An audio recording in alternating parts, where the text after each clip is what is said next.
Okay, thank you. So we'll call to order the Board of Trustees for the town of the city of Bloomington and call the meeting to order. We ask you to stand for the Pledge of Allegiance. I pledge of allegiance to the flag of the United States of America and to the republic for which it stands, one nation, under God, indivisible, with liberty and justice for all. Thank you. And roll call? Yes, please. Trustee Kearns. Here. Trustee Mosley. Here. Trustee Motney. Here. Trustee Dannenberger. Here. Trustee Straza. Here. Trustee Hendricks. Here. Trustee Ward. Here. Trustee Lee. Here. Trustee Scott. Here. Trustee Brady. Present. Thank you. Here. Whatever you'd like. Okay. And we received. With that, do we have Yep. any public comments? We received no public comment, registered or emailed. Okay. Thank you very much.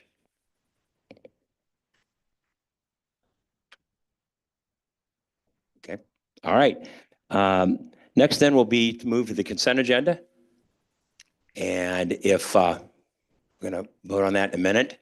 For those, is there anyone that has a objection or wants anything changed, pulled from the consent agenda, or has any comments regarding items on the consent agenda that need to be discussed?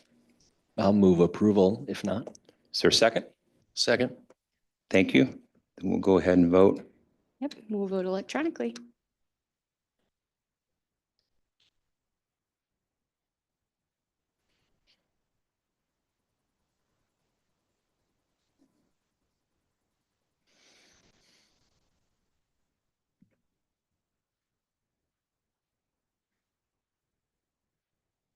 Yours should show on the next screen. That's Trustee Brady. There it is. Okay. Oh, and it didn't show.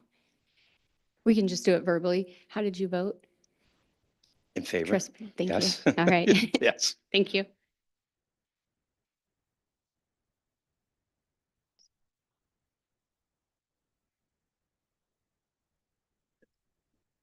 And as our township supervisor want to give a report? It's my understanding according to the agenda. If you're ready, please do so. Never without words. Okay. Oh, that's good. However, everything that I've said, I welcome the new trustees. So, and look forward to meeting with you at some point. And I've already met with trustee Straza, and so we got one down. So, I don't believe I really have anything more to say other than we're working on part of the finishing touches of the restoration that we've done. We have some landscaping that has to get done. And so I've been putting bids out for that and should bring something to your attention next month. Questions from trustees? Anything further? Oh, not from me, thank you. Okay. Anyone else? Nope. Next. Good evening. Oh, I'm sorry. Good evening. The information I shared was a comparison table of the tax rates from municipal areas in McLean County. And the tax rates seem to be going down as I went over the information. Just wanted to pass that on to you. You said going down? The rates. Okay. Not the taxes. Other trustees that have question? Comment? Yep. Yeah, so Trustee Lee? I just see here that the rate formula is levy and taxable assets. So which of those is contributing to the lower? Several things contribute. That's the formula to get to the tax rate. But then the assessed value minus the exemptions could cause the taxes to be spread out farther. So the exemptions take out the taxable assessment portion. So they all work together, but the rate isn't set. The rate is just part of the result. I didn't catch that last part. Part of the It's the result The reason, of the levy and the tax, the EAV okay, creates the rate that's assigned to everybody. okay. Does that make- I think I got that. Yeah, okay, thanks. Any other trustee? Okay. Thank you. Oh, I'm sorry. Trustee Ward? No, I was just going to move adjournment. Okay. Is there a second to that? Second. All right. Then we stand adjourned of the city, of the Board of Trustees Township meeting for the city of Bloomington. Thank you.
All right, good evening, ladies and gentlemen. Let's go ahead and call to order meeting of the Bloomington City Council on Tuesday, May 27th. At this time, we'd like a pledge of allegiance to the flag.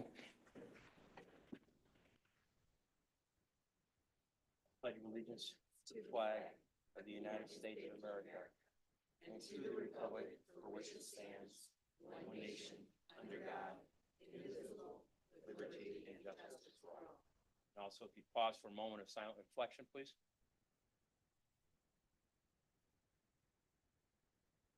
Thank you.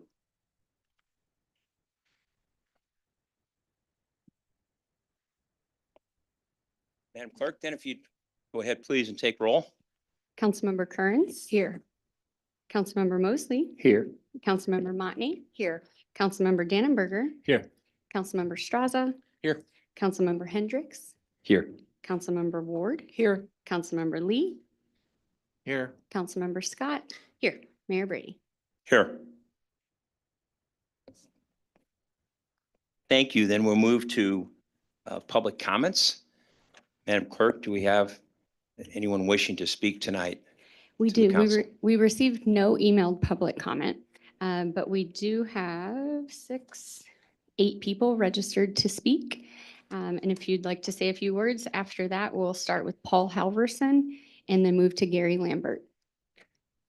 Just a reminder for those that are going to be speaking tonight, we thank you for being here, but we also ask that the mutual respect from council to you and from you to the council is that there be no questions asked by council to interrupt your comments. But if your comments go into an area that's not fair for everyone involved here tonight, then we're going to ask you to cease those comments. So with that, did you say who was first? Yes, Paul? Paul Halverson. And sorry, I put 2 S's in your last name there. And to follow will be Gary Lambert. And 3 minutes for each, Paul. Thank you.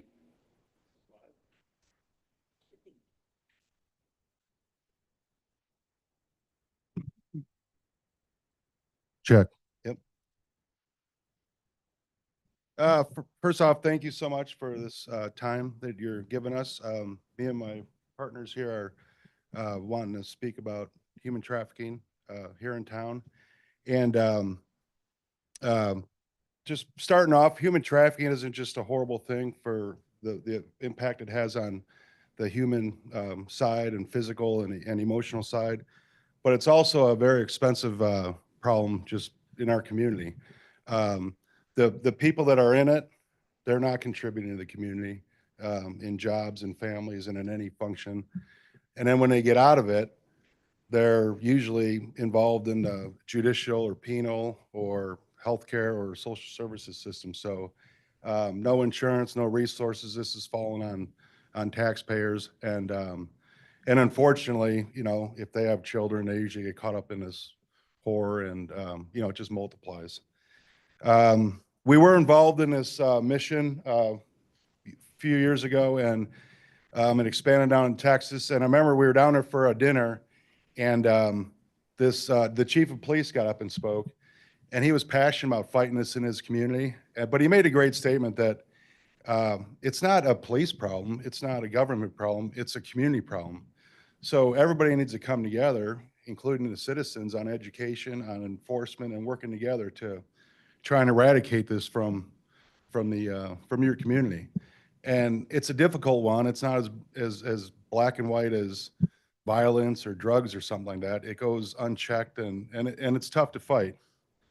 And not to be too dramatic here, but in the 1860s, we fought the worst war on human life in our country, and it was against slavery. There was 4 million slaves back then. There's estimated to be 400,000 slaves in our country, and which is still 400,000 too many. So we're just wanting to stand up with our leaders in this community, the police force, and just come together and be a hub that could connect all parties to fight this issue. And in closing, I just like to say, as people can't be great if there's something really wrong with them. I don't think a community can be great if there's just something really wrong with the community. And this is something that I really, truly believe passionately that we have to come together and fight on and get it out of our community. So thank you again so much for the time. Really appreciate it. Thank you, Paul. Right, Next. Next up, we have Gary Lambert, and then to follow Nancy Bolliger. Good evening. My name is Gary Lambert. I'd like to speak for a moment about item P, which deals with Green Top Groceries. A number of years ago, when that first came up in front of the council, there was quite a discussion. And those were fervently in favor of it, anxious to join the cooperative. He had others to say, it's a loser. There's no proven market for it. They said, you have a given market here for a certain amount of groceries. Any benefit from your sales is sales that are taking from existing merchants. I don't know how much we've spent so far, either in direct grants or waived taxes. It'd be nice to know when you're looking at this. Have they come up with some improved business plan that would make someone think that they are on their track for a successful plan in the next 10 years? If not, you're going to be right back here again in 10 years. When government gets involved, things happen, not always good. Something, maybe it's out there somewhere, I haven't seen it.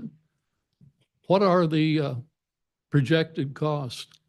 How much money are we going to waive in the next 10 years?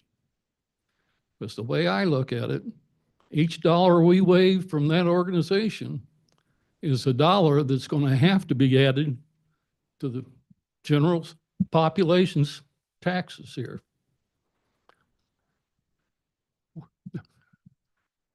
A number of years ago, we had a grocery down on South Main. I think it was called Tom's. Nice place.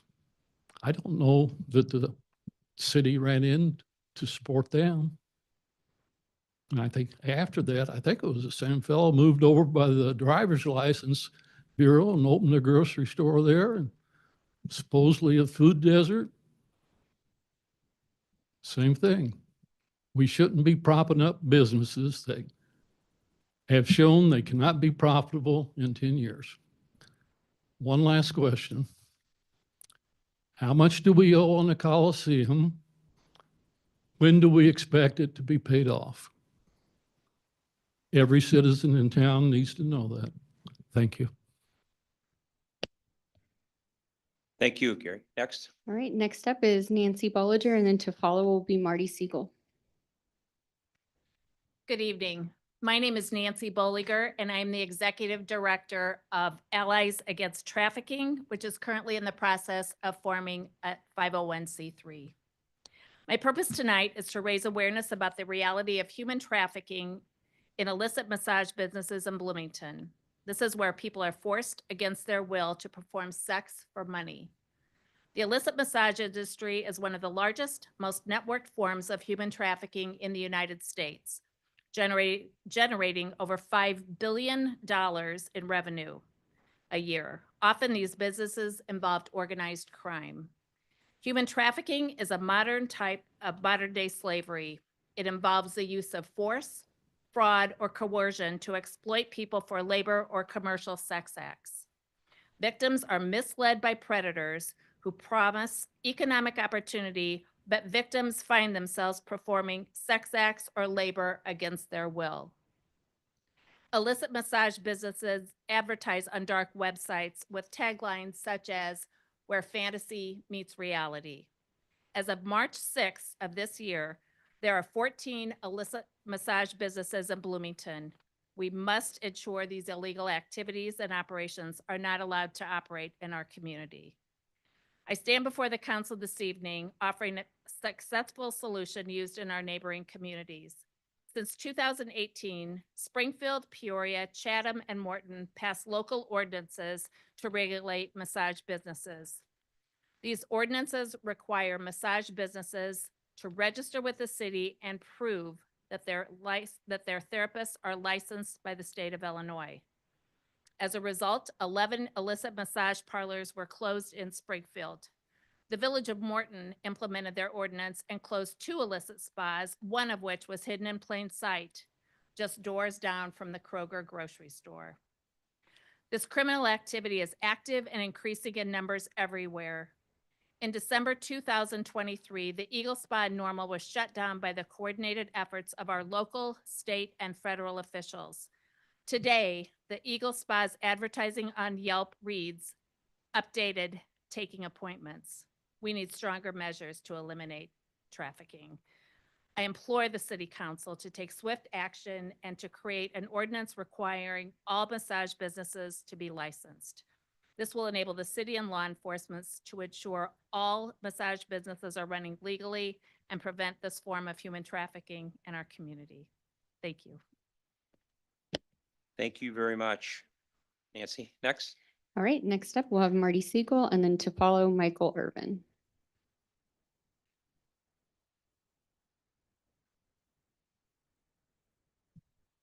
Hello, I'm Marty Seigel. Can you hear me?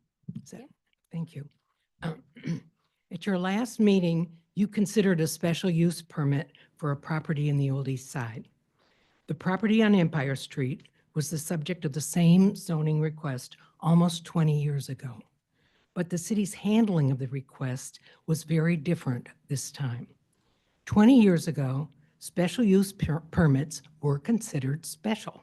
The stated intent of the code then and now is to reduce the number of properties that don't follow code, to permit them to continue until they are removed, but not to encourage their survival. Today, however, we hear that adding units to properties is good because it will add value to the neighborhood. We know this isn't true. Today, we also hear that adding units will make rents more affordable. This has never been true. High rents have persisted for decades, and there is no indication that it will change. In fact, I just learned that longtime tenants on my street are moving out because the rent is being raised.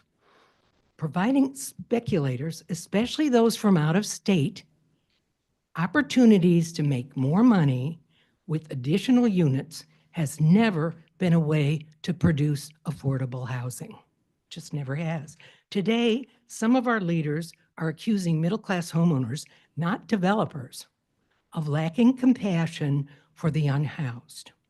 This demonizing is new, and it's offensive to those of us who have provided small jobs for our struggling neighbors and have advocated for their better living conditions to be subjected to these personal attacks. The Old East Side is an unacknowledged example of the much discussed missing middle. We have homes, apartments, and businesses. We have a diverse population, including several properties owned by people of color. We also have been home to college students, the mentally ill, social service clients, and drug dealers. Our older neighborhoods depend on owners who watch out for each other and report problems to the police and to other authorities. The city also needs us to keep these neighborhoods viable.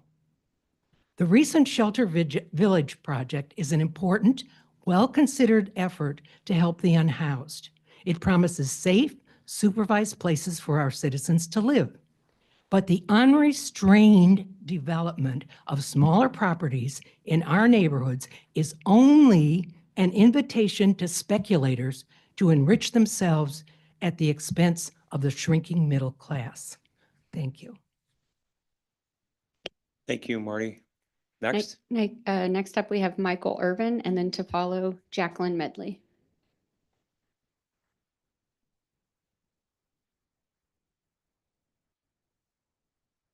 Thank you, Mayor, and City Council members and City Manager. Appreciate your time. I am the business agent for IATSE Local 193, the Stagehands Union. And we have been a part of Tailgates and Tall Boys also known as TNT since its inception in Peoria, contributing to its large growth into what it is today here in Bloomington Normal. Year after year, USA Concerts, Wayne Klein, owner of TNT, hired our stagehands for around a decade to help build and run TNT events. This year, USA Concerts has partnered with Crew One, an out-of-state company from Tennessee, to supply labor that is not from this area. This means when the work is done, that labor money will leave the area and go to other states and will not be reinvested into our local community by local stagehands. I also have safety concerns. Last year, USA Concerts chose to use an unknown company to come build the TNT main VIP section without skilled local stagehands. When I asked why, I was told it would save money because riggers would not be required due to some automation. On the tearing down of this VIP section, one of the company men was injured when the VIP decks collapsed on top of him. Additionally, when USA Concerts brought in an unknown company to build scaffolding alongside our ETCP riggers and certified scaff riggers, we noticed that the company men did not wear safety harnesses at heights of well above 20 to 30 feet. The mentality there was that they could work faster if they didn't have to clip in for safety, thus saving money on labor hours. Also, USA Concerts 2 years in a row have not been using rated blow-through video walls. This is a video wall that allows for the wind to pass through, which is needed on our fairgrounds due to the higher winds in the area.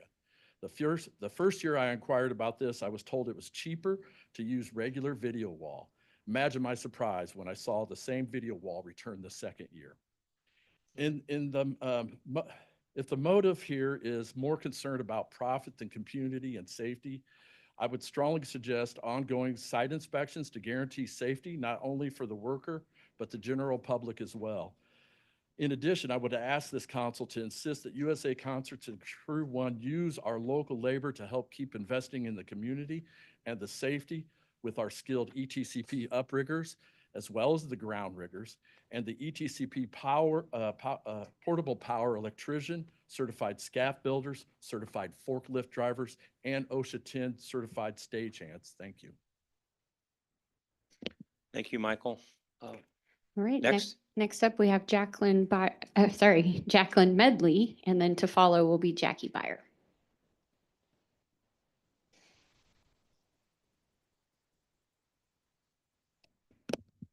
All right, we can just jump to Jackie Byer, please, and then to follow will be Dakota Black.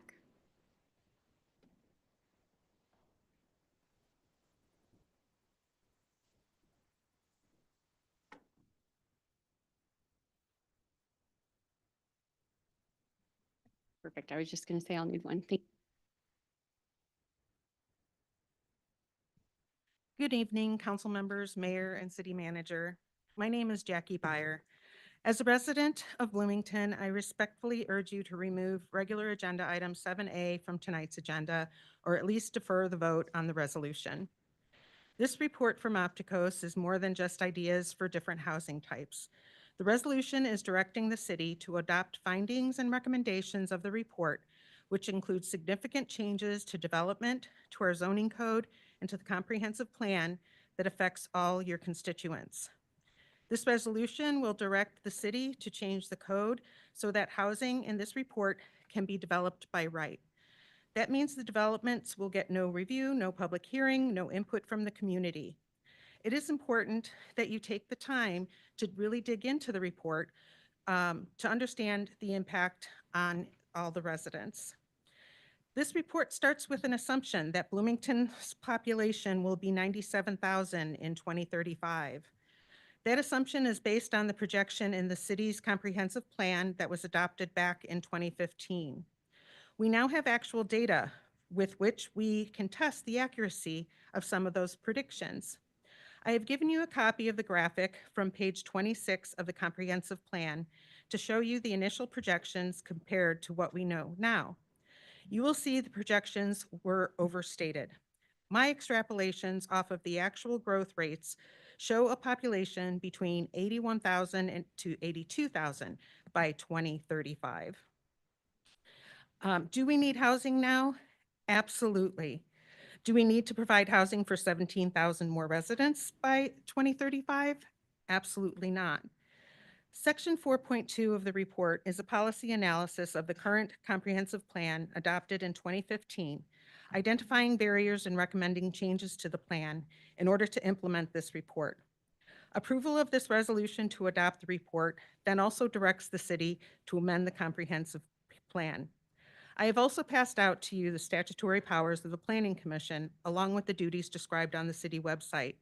The Planning Commission has had no involvement or input in the proposed amendments in this report.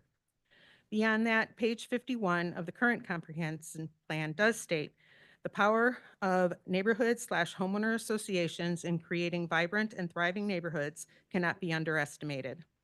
And it also states, this comprehensive plan urges the city to engage and empower neighbors to plan for themselves. This is not what is happening. Thank you for your time. Thank you, Jackie. All right, Next. last up is Dakota Black.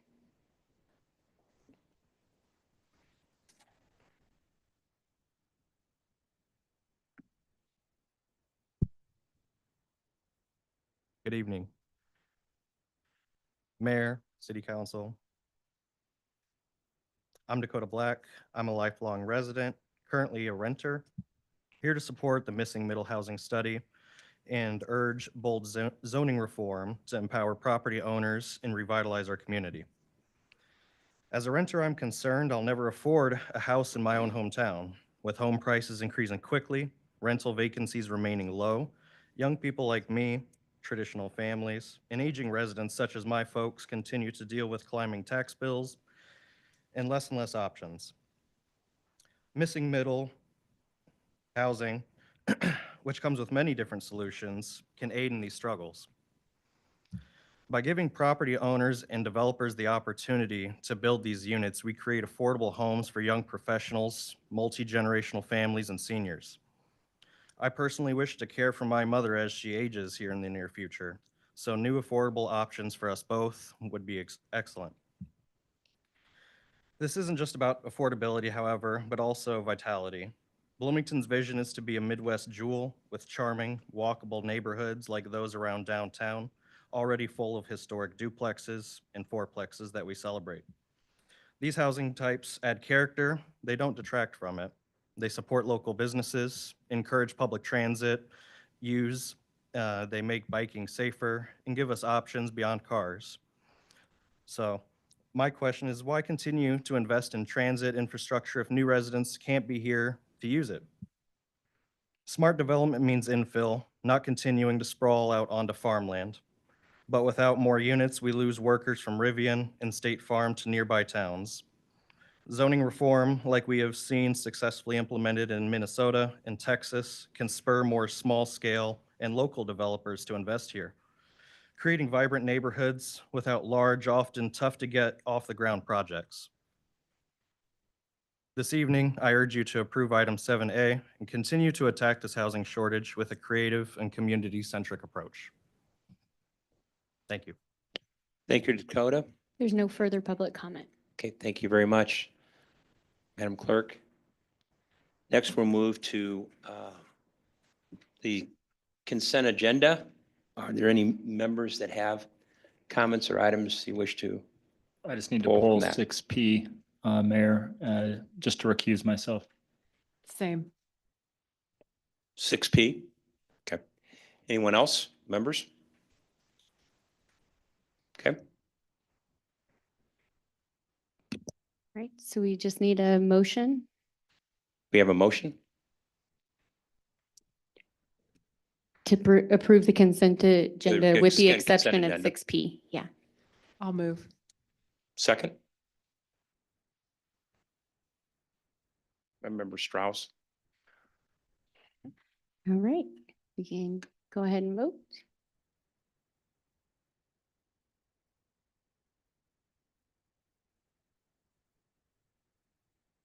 All right.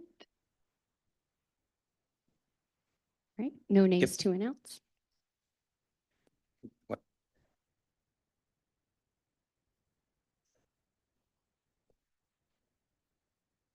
We'll let the members that need to be recused do that at the time and then go back to item P on the agenda, on the consent agenda.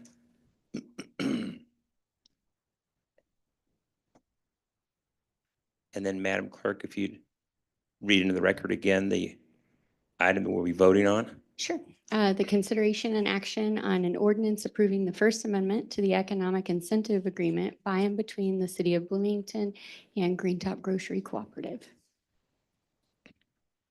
And then we'll just need a motion in a second. We have a motion. I'd like to motion that we decline this item. Is there a second to the motion?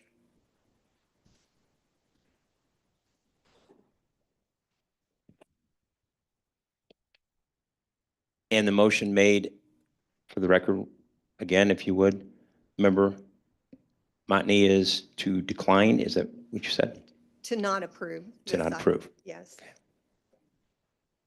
Okay. Go ahead and vote. So I'd like to. Go have a ahead. Sure. Conversation about that, if that's okay. Absolutely. I really appreciate the historical perspective and why this organization was formed, the value of it to the community. I don't discount any of that. I personally have shopped there on many occasions. What I am concerned about, though, is at a time when the city is struggling with revenue, when there is swirl about whether or not we may be introducing a grocery tax and other things that further produce burden on our community, why we would essentially be writing out a check and subsidy for this particular location over the next 10 years. To try and understand the value of this, I had a conversation earlier today to learn more, and it's my understanding that we would be talking about spending between 30 and 45,000 a year over potentially the next 10 years, essentially augmenting or supporting, subsidizing this one particular business. And we will be doing that at the expense of all of our other residents across the community. And I just don't think that that's appropriate for us to do at this juncture. The original obligation was fulfilled and was mutually beneficial, but this to me seems arbitrary and not consistent, especially considering the financial position the city is currently in. Thank you, Mayor. Just for the record, I think the actual amount that we rebate back is 15,000 a year. Is that correct? Okay, just wanted to clarify that. Are you concluded?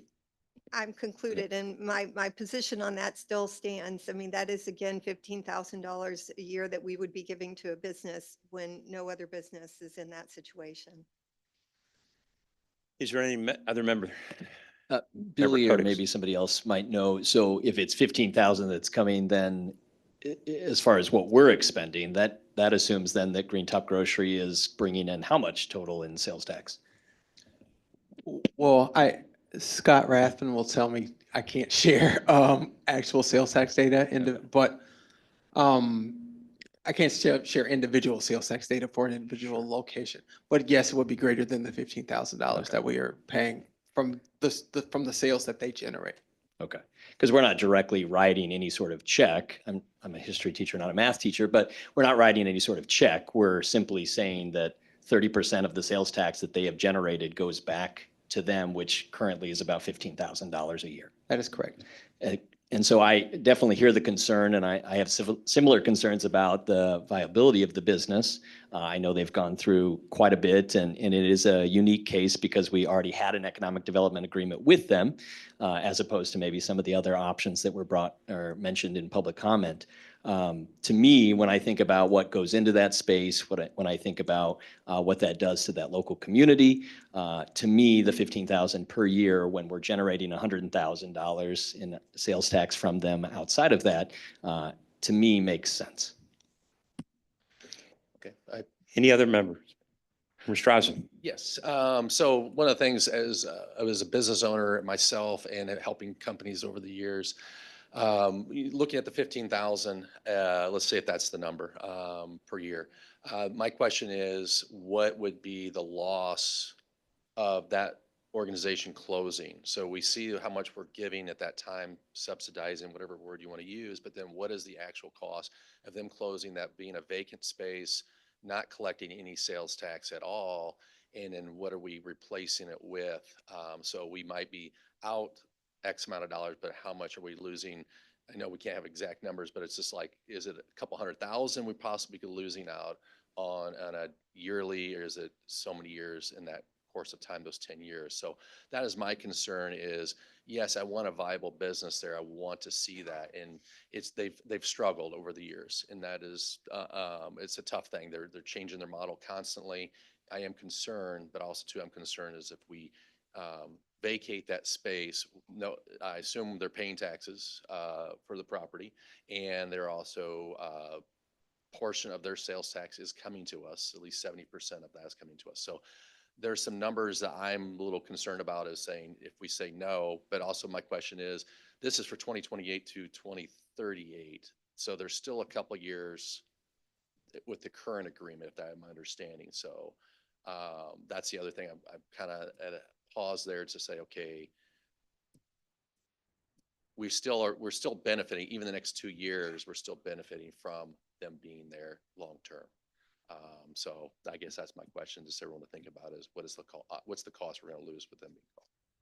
So just Member Monty? if I might, so over the last couple of years, I believe the number now is 8 or 9, and Councilmember Hendricks would know the exact number of businesses that have closed on Main Street in downtown Bloomington. So what is our response, to all of these other buildings, business owners whose businesses might have been able to bridge a gap of hard times had we subsidized them? Where do we draw the line with this?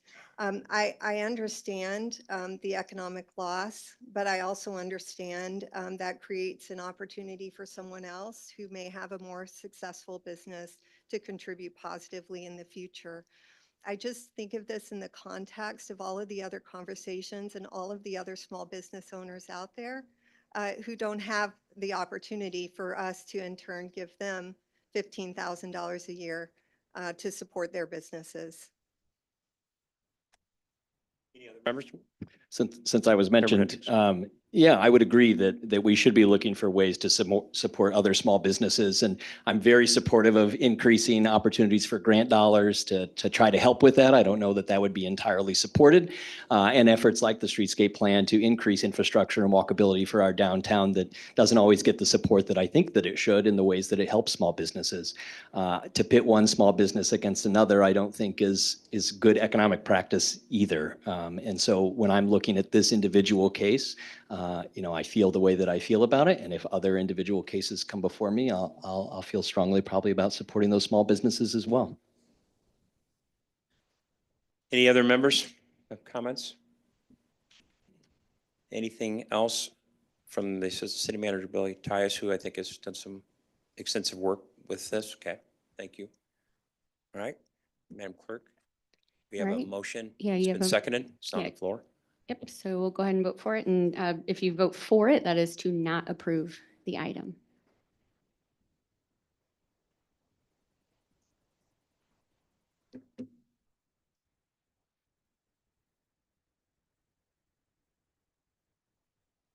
All right, so the motion fails. We needed 4 for it to pass. So then we would take a new motion for consideration of the item.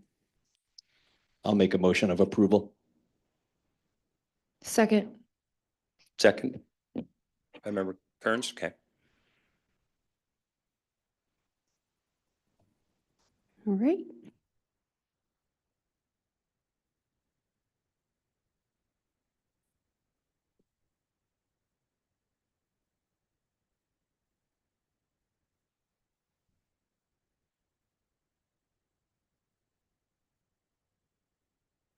All right, and there are 3 nays to announce. I should have actually announced the last ones too, but I've got that record for it, so I'll go ahead and announce them. Please. Councilmember Mosley, Councilmember Montney, and Councilmember Lee.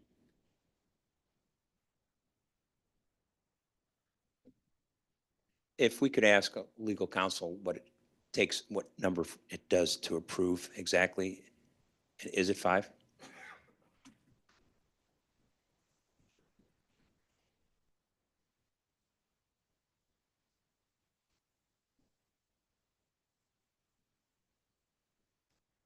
I'm gonna have to take a minute and look this up to be sure. Thank you.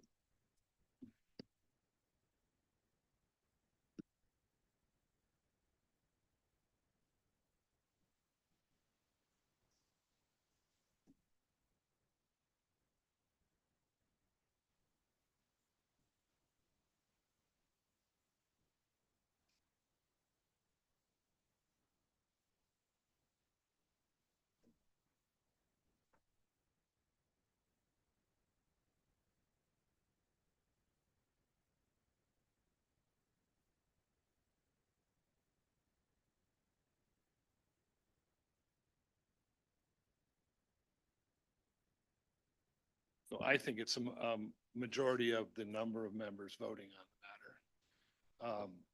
It would take 5 if it created an obligation of the city, but because it's it's not creating an obligation, it's just basically creating a tax rebate, basically. But I think it's 4. My opinion is 4, Your Honor. So the 4-3 vote stands, is that correct? Absolutely, correct. Thank you. Any members of the council with that recommendation? Okay.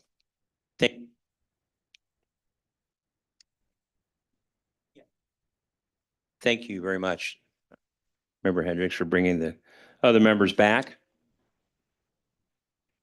Give them a minute, ladies and gentlemen, to reconvene.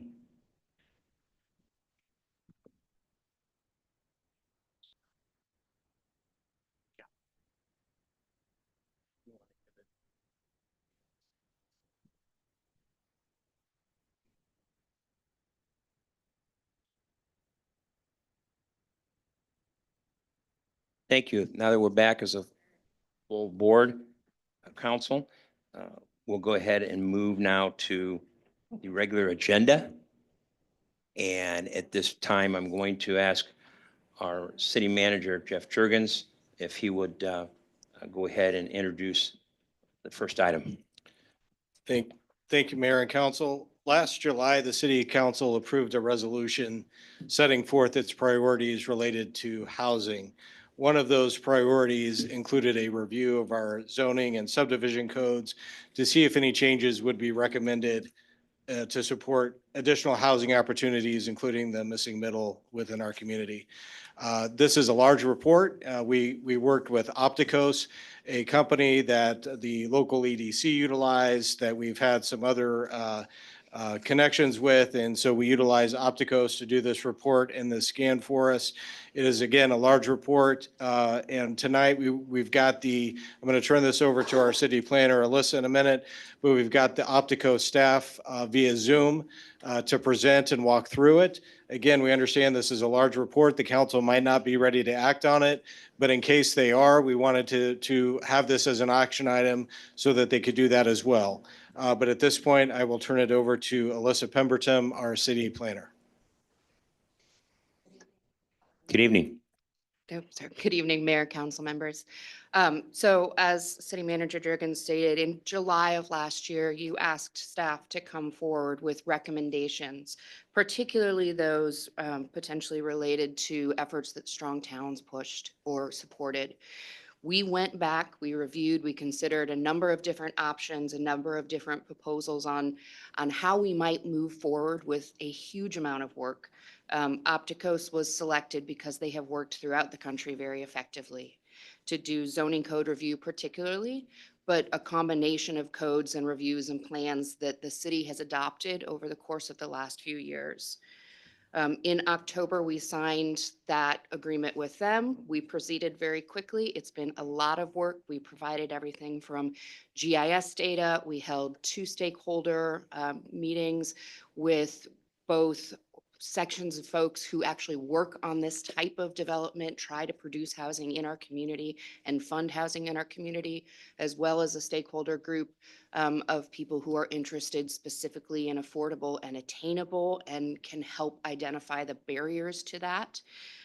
What you have been brought today is a large report, but it's also not overly complicated. They tried to keep it at a level that helped direct us of what our next steps are. And so I want to very clearly help you understand what the resolution before you today does and does not do. What it does is direct staff to say, you're on the right path. We think you did what we asked you to do. Now, please go figure out how to implement it. What it does not do is change any of how that's going to happen in the future. Text amendments, subdivision code, any of those changes that are recommended in this document still have to follow process. Text amendments are still going to go to public hearing at Planning Commission, and then they're going to be right here in front of you. They're going to have more research. They are going to have specific application to this community. What you have now are some really, really good ideas. They've identified where we have problems, and we hope that the recommendations that they've made will bear themselves out as a way to move forward in our community. I'm happy to answer questions, or I'm happy to let Jennifer Settle, who should be on the line, take it away and explain in depth. Are there questions from members of the council before the presentation? Yes, I have a question.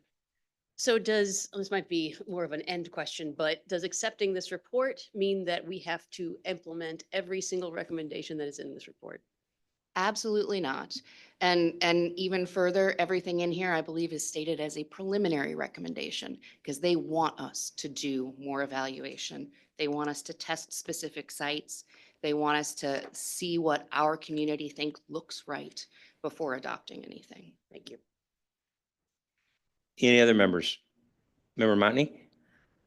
Yes, could you please describe the two public hearings or gatherings that took place? Who attended? How the participants were identified? And were members of the council invited to those? Members of the council were not, because the specific focus was on helping identify barriers and opportunities. And in order to get those, we needed people who deal with this every single day as part of their job. So the first stakeholder group that we had was a development and design group. We had, for example, Tentec, Core 3, Rave Homes, Catalyst Construction, Urban Equity, Hune, Design Mavens Architecture, Holiday Properties, Farnsworth Group, CMT, LYB, Tennis Construction Management. It is a group of site engineers, architects, civil engineers, people who are trying to figure out how to finance these things and actually design them and put them on the ground. So that was the first stakeholder group. The second stakeholder group was a community barriers and assets identification. So we identified all of the neighborhood associations that we could and provided an invite to them. One of them is actually in your audience this evening who was in attendance. We had a number of realtors. We had Regional Planning Commission. We had an attendant from the Bloomington Revivalist, Connect Transit, Ecology Action Center, WBRP were invited. Does that answer your question? So every homeowners association in the entirety of the city of Bloomington would have received an invitation to this? If we had contact information, we reached out and we worked to get additional contact information. We acquired information from our police department when we could. We researched, we tried to get from one contact to another contact. I have a pretty good list and I'm happy to provide that to you. But we did the best that we could with multiple parties involved to get contact information that we could acquire. So how many people attended that meeting? That one?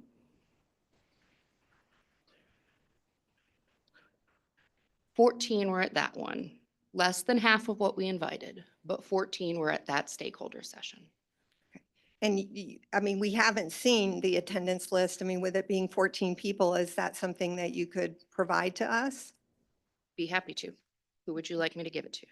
Well, I mean, after is fine. I just would be very interested to understand because reading this report, in our package this week of 568 pages,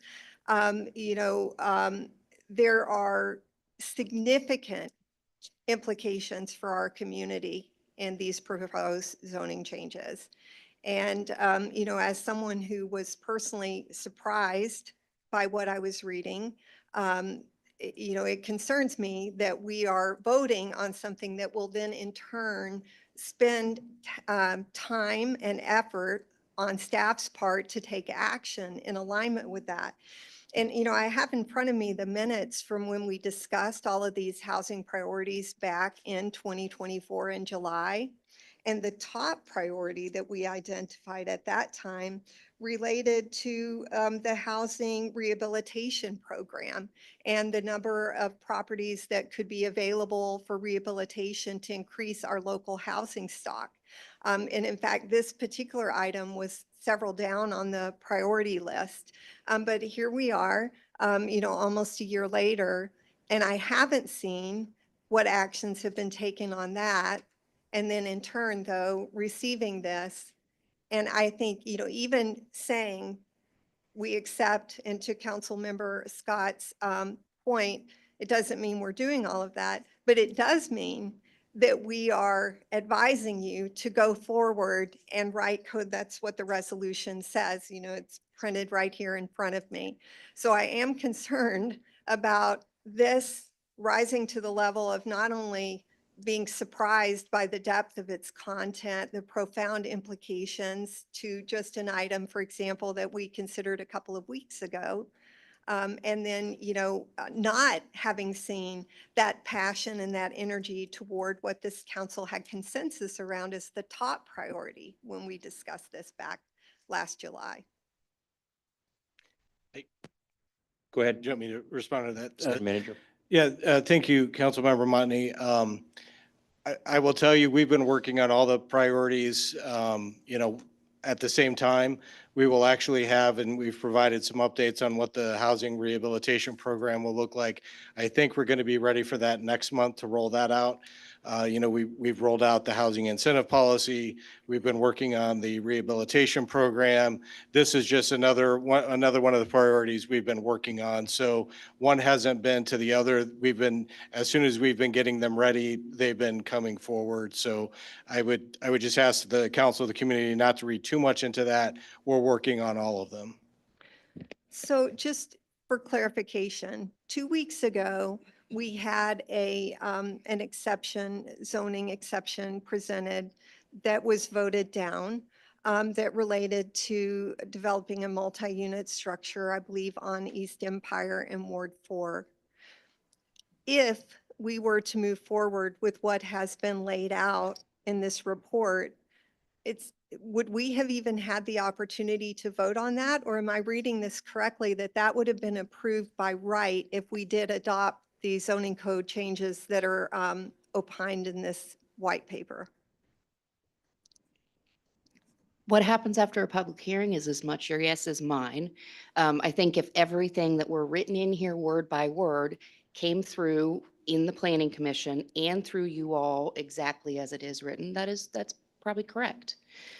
But there are far more steps after this before something like that. And I think that's an important point to make, is that, again, not trying to sway you at all, but there are still steps to be taken in order for these things to be implemented, including public hearings and meetings of the ZBA and the Plan Commission to adopt certain things. And so in the instance that you just mentioned, if the ZBA, or I believe it would be CBA, didn't want to adopt that recommendation and made a recommendation of not to, and it came forward before you, and then you as a council decided you didn't want to adopt that recommendation, then the answer is no.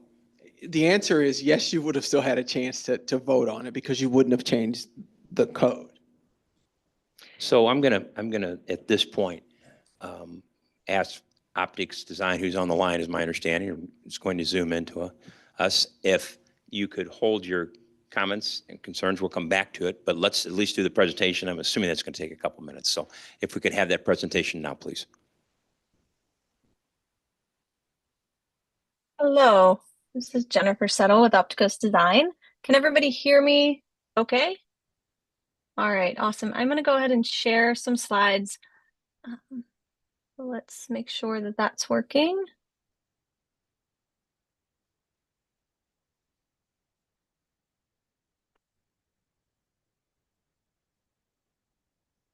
Okay, all good there? I wish we were there in person. This is always easier to do in that respect, but really appreciate your time and the lead up from Melissa and staff as well. But thank you so much for having us. The goal here today is to really highlight some of the key takeaways and pieces that are in the missing middle housing study for Bloomington. As Alyssa said, there's a lot in this report. We put a lot of time and effort and thought into it. And it's really a starting point, a toolkit or a guidebook to get the conversation started and to understand where Bloomington can start.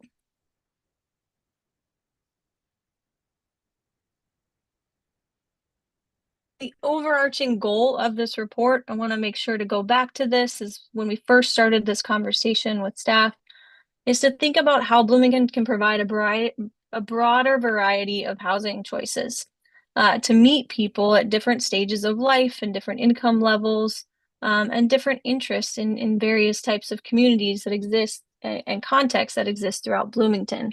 So what we're really talking about is the variety of housing types that you see here today, many of which already exist in and around Bloomington, and provided these choices that met people at different stages of life but are no longer being built. I'm going to do a quick overview of what I have here for you today. Many slides also, I may go through these pretty quickly, but hopefully we'll have some time at the end to circle back to anything that you might have questions on. But the main purpose of this study is really to identify those regulatory and policy barriers that impact or negatively impact the production of housing in and around Bloomington. We want to align your regulations with some of the things we see in your goals to promote growth, but importantly, to think about how, if you are adding to your housing production and your growth, that you're ensuring that you're opening it up pathways for middle housing that are fit into your neighborhoods and the different contexts that exist in Bloomington. So the key priority here and the step that you're at is really identifying those regulatory barriers. So we took a really broad view and looked at a wide lens of your zoning code as well as your comprehensive plan to lay out all the barriers that we could find, as well as talking to those key stakeholders. This is the start of the process. The first step is identifying those barriers before you can actually decide what recommendations to prioritize. So the first half of this presentation is really just walking through a summary of that study. There are 4 chapters here that I'll walk through today, and then end with a preview of some of the next steps that the report covers and open up to questions. So to dive into chapter 1 is really setting the stage, giving you that overview of Bloomington's population and housing. These are all pulling from documents that have already been adopted or budgeted before in the past, and really focusing on why you need to have this conversation about middle housing, why it's important based on your policy goals and background information, and also capturing some of those things that we heard from those stakeholders that Alyssa listed before. To highlight a couple of quick snapshots, really the chapter 1 explores your housing market. We want to understand what are the needs, who is your housing serving, and what are the needs and the demand for housing in and around Bloomington. Similar to national trends that we see all over the country and small and big towns alike, Bloomington has a growing percentage of single-person households, as well as a growing percentage of seniors or aging households. We need to be thinking about the types of housing that best meet those groups of people. In addition, housing is becoming more and more costly. A large portion of your renters and a growing number of homeowners are considered cost burden, meaning they're paying more than 30% of their income on housing. So it's really important to start to understand what these households, what the people working and living in Bloomington can afford. And that's why we start with this data to really understand the needs and start to align your housing with that. The goal of this first chapter is to make the case that your housing needs to accommodate and better meet the needs of people living and working in Bloomington. All of these groups that you see here and just a subset of the population in Bloomington don't all want or need the same type of housing. Another important piece, according to your comp plan, which was indeed adopted in 2015, a little bit out of date now, as well as other background materials such as the Bloomington Normal Housing Analysis, right? We know Blooming is growing in large part because you maintain such a great reputation for your downtown, for neighborhoods with strong character, a mix of amenities and universities and employment centers that are all dependent on quality and variety of housing choice. So some of that data translates to a need to deliver 13,000 new housing units by 2035. That number may be a little off or has changed to what's actually been seen in more recent years. But to put that in perspective, right? Even if that number is 10,000 or 8,000, over the last 10 or so years, or 13 years here, you've produced just over 3,000 units. And most of these units are in the form of a single unit detached home or a much larger apartment building, right? And unfortunately, you've actually seen a reduction of middle housing, what we call missing middle or middle housing types, with 2 to 4 units, right? That was a big part of what made up Bloomington. And the reality is you're not going to meet that demand for housing in just single unit detached houses. Chapter 1 also looks at your existing housing stock, right, which is fairly mixed, which is where you get a lot of these vibrant neighborhoods that offer housing choices for a wide variety of people. But we look at, and we've toured Bloomington and Normal and see some really great examples of missing middle housing stock. But we know that number is decreasing. And more importantly, we know your existing zoning currently is pretty limited, right? So only 14% of your land allows multifamily of any kind. And so you're no longer seeing the production of these housing types that used to play an important role in your neighborhoods. So part of this study is to protect and realign your zoning with what you have. Most of your zoning does not actually align with what we actually find in and on the ground in many of your historic or near downtown neighborhoods. And we know that this housing type can play an important role in increasing rental options in small scale multifamily, as well as offer more attainable starter homes and add units on existing lots to help offset some of those housing costs for existing homeowners or provide those multi-generational living opportunities for aging residents. As mentioned, part of this was analyzing and looking at your regulations and your background information and your zoning and your policy, but it was also talking to those working and having these community conversations in your group. It was a small subset, but a really important one. And I will say staff did a really wonderful job of bringing a wide range of voices to the table to start to have these conversations. This was really intended for us to listen and learn and think about what ways are your processes, your entitlement processes, your subdivision processes, your community engagement processes working or not working. And so that we could understand where to look and how to interpret what we were reading in your regulations and your policies. So by no means was it the most extensive or the end of the engagement on these topics. It was really about us understanding what was already happening in and around your housing process. So it's chapter 2. I won't spend too much time here.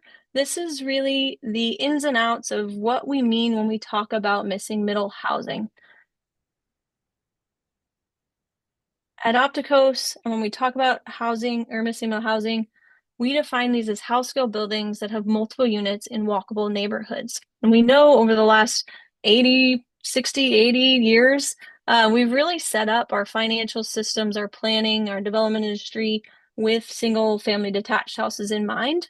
Over there on the left, at the other end, that larger scale of building in the last couple decades, we've created systems to deliver that bigger scale and make it economically viable. But for all those types in between, we really don't have the systems in place to deliver them easily. And we find many, many barriers in our zoning that limit the production of those small types.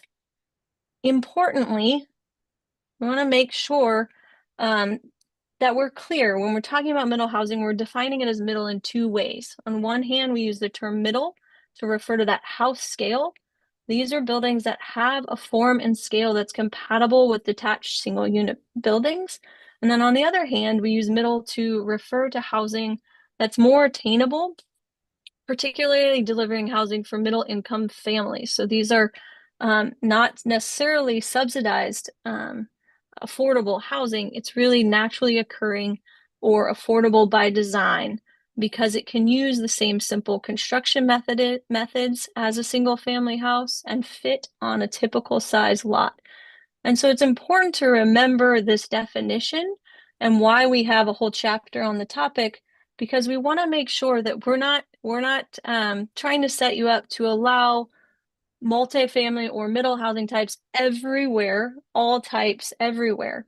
We really want to calibrate and align your regulations to more carefully consider how you could integrate some of these smaller multi-unit housing types into your zoning while also ensuring that they fit the context, that they fit the lot size, that they fit the form and scale. And so I hope that's what you'll actually see in the recommendations, is that it's very specific and adds examples and recommendations that help you align these uses and these broader housing types with the context. And so that form and scale is really a key piece of the equation, especially when it comes to your zoning. This chapter really lays out a whole set of criteria that talk about the benefits and the key attributes and the key characteristics that you want to make sure to regulate for when it comes to middle housing. This also looks at the full spectrum of middle housing types.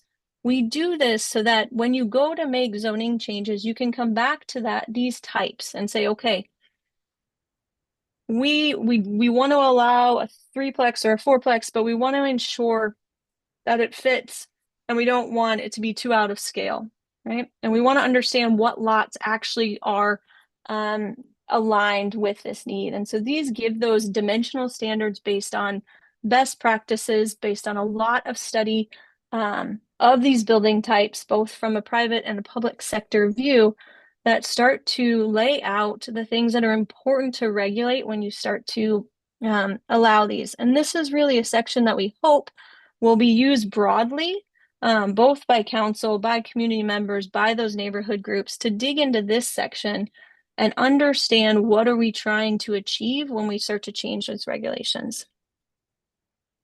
Chapter 3 is really about the where. So we, as I said before, we as advocates would love middle housing enabled more broadly, but we know that it's really important to be thoughtful about where you open your community up to a broader range of housing. And so this chapter lays out one option and a path for considering and prioritizing how you make these changes. See, stuck there. So when we say we want to think about where missing middle makes sense in Bloomington, and we really want to prioritize your existing walkable neighborhoods and centers of activity. This allows you to focus housing in and around areas that already have infrastructure, as well as provide more housing around those amenities. Right. So for this analysis, use a couple of criteria to identify what we mean by walkable neighborhoods. So this means neighborhoods that are within that 10-minute walk or 15-minute bike of a center. And we know that people are willing to make trade-offs on space and things like parking to live in these neighborhoods. In addition, we know that that rise of single or two-person households and seniors really need to and want to live around these amenities and services. And so this is a starting point for us to understand how you could open up more of your community. This map shows the initial pass of mapping existing walkable centers. So these are places that have retail or services or community amenities, and then starts to look at that neighborhood around them that have access to them. There's 3 types of existing walkable centers that we started to map. And again, we looked at your comprehensive plan, your physical structure of the cities, your and your underlying land uses, as well as work closely with staff to sort of find some of those different assets that existed on the ground. The core one, the obvious one, is downtown, but this also includes some of your institutional uses, like State Farm campus or Illinois Wesleyan. But we also find it's really important to think about those smaller neighborhood centers that serve as a destination. And those might be as small as a corner store or a key intersection or a little bit larger main street. Some of the key characteristics of these is that they tend to have those smaller block size and a high level of connectivity. They have that access to either mixed use or commercial amenities. These tend to have much smaller or small to medium sized lot sizes. And that's important to understand how close things are to each other, what's your housing density that's on the ground now, and really are closely tied to the walkability of an area. It also means sidewalks and infrastructure and access to potential transit routes. Most of your neighborhoods in and around downtown have these characteristics. And so that's really what we're looking at with some of these key examples. We can come back to these if you want to dive into these more. But some of them, you can see the areas around these have a lot of housing units in proximity to these smaller commercial corners or intersections, or are built around a neighborhood serving park, things like that, those amenities that people want and need to live closer to. But where else, right? When you look at this map, there's a lot of areas that are outside of those existing walkable neighborhoods. And part of the study is to understand, right, how you can open up more parts of your community to help support that housing growth and diversity. This does not mean that all these areas should be treated the same, but it's a focus area to start to have that conversation about where it makes sense. So for the second step of this mapping, we really looked at potential walkable centers. And so these included areas of mixed use or commercial that were currently more auto-oriented, but that could be transformed to become more walkable. And these are typically places that are already serving as a community or even regional destination, but they may not be as well connected or as filled in. So they're not quite walkable yet. It also included prospective centers. Many of these were laid out in your comprehensive plan or based on underlying proposals or investments that were coming, but these are really vacant or underutilized lands that could be transformed into community destinations and are based in key locations that provide that access to neighborhoods or transportation networks. And you start to see how that opens up more areas and really serves as a priority to think about how you could start to align your zoning with different capital improvement projects or different investments, things like your bike plan, right? Or transportation planning, to start to think about what makes sense and where to prioritize changes in your zoning. So the characteristics of this location is that they would require a certain amount of transformation. They're mostly auto-oriented now, but have the potential to change over time. And you'll see a lot of these areas are commercial centers that have a lot of areas for parking, right? Or have outlots, these underutilized corridors that a lot of your community uses and recognizes as places to attend, but don't necessarily have that walkable network within them or that high connectivity to the neighborhoods near them. It's important to note and think about what would be needed. And so the report lays out some ideas for both transformative change and what would be important before changing the zoning, to also consider how you were going to improve connections, how you add housing that can help transition into the neighborhoods, and add that pedestrian infrastructure. We lay out both the idea of transformation, but also incremental change, and thinking about how these places could change over time. This map gives you that ability to start the conversation of where can we prioritize missing middle housing, and really gives us a playbook of understanding what the zoning is in these different contexts. And so 6 different zoning districts were selected by staff to analyze 4 regulatory barriers. And it really gives us a sense of how zoning is used in and around Bloomington, so that we can identify and think about these different contexts and really align your regulations with the different needs and characteristics that exist across your community. All right, so diving into the analysis of barriers, this is really, the most detailed sections of the report. As Alyssa said, it lays out and identifies barriers at the comprehensive plan level as well as the zoning. And this is really a broad brush, trying to identify all of the zonings all of the barriers, that exist in these different regulations, and that were really highlighted by both your housing providers and your community groups as problematic, both from allowing the physical housing types that we understand and we study, as well as hearing about those that go through your process of zoning and entitlement. So it's twofold. It starts with that policy level, and really dives into your comprehensive plan, the Bring It Bloomington plan, to think about in the future when that plan gets updated, how could it provide or more clearly articulate support of middle housing, and what are the characteristics, what are the things it needs to consider.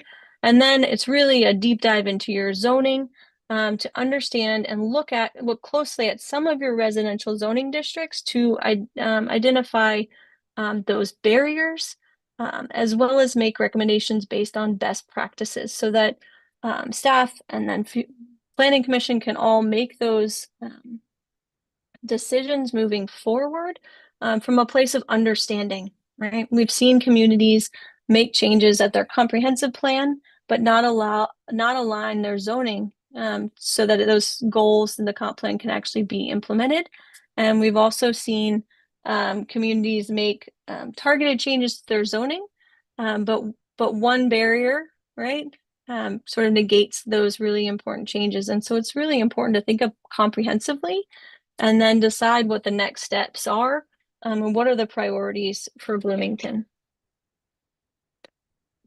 I won't spend too much time on the comprehensive plan, but by and large, we thought it really lays out a good approach to calling for a variety of housing options that are built near commercial services in that walkable and bikeable human scale. And so many of your goals align with the expectations for middle housing.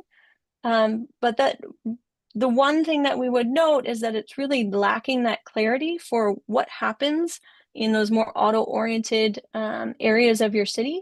And so laying out clear steps and expectations for how those areas could shift to a more mixed use or a walkable or mobility friendly patterns is really important to lay out in your policy, so that you have that community engagement and that community input on where in your community you want to see that type of change into more walkable environments.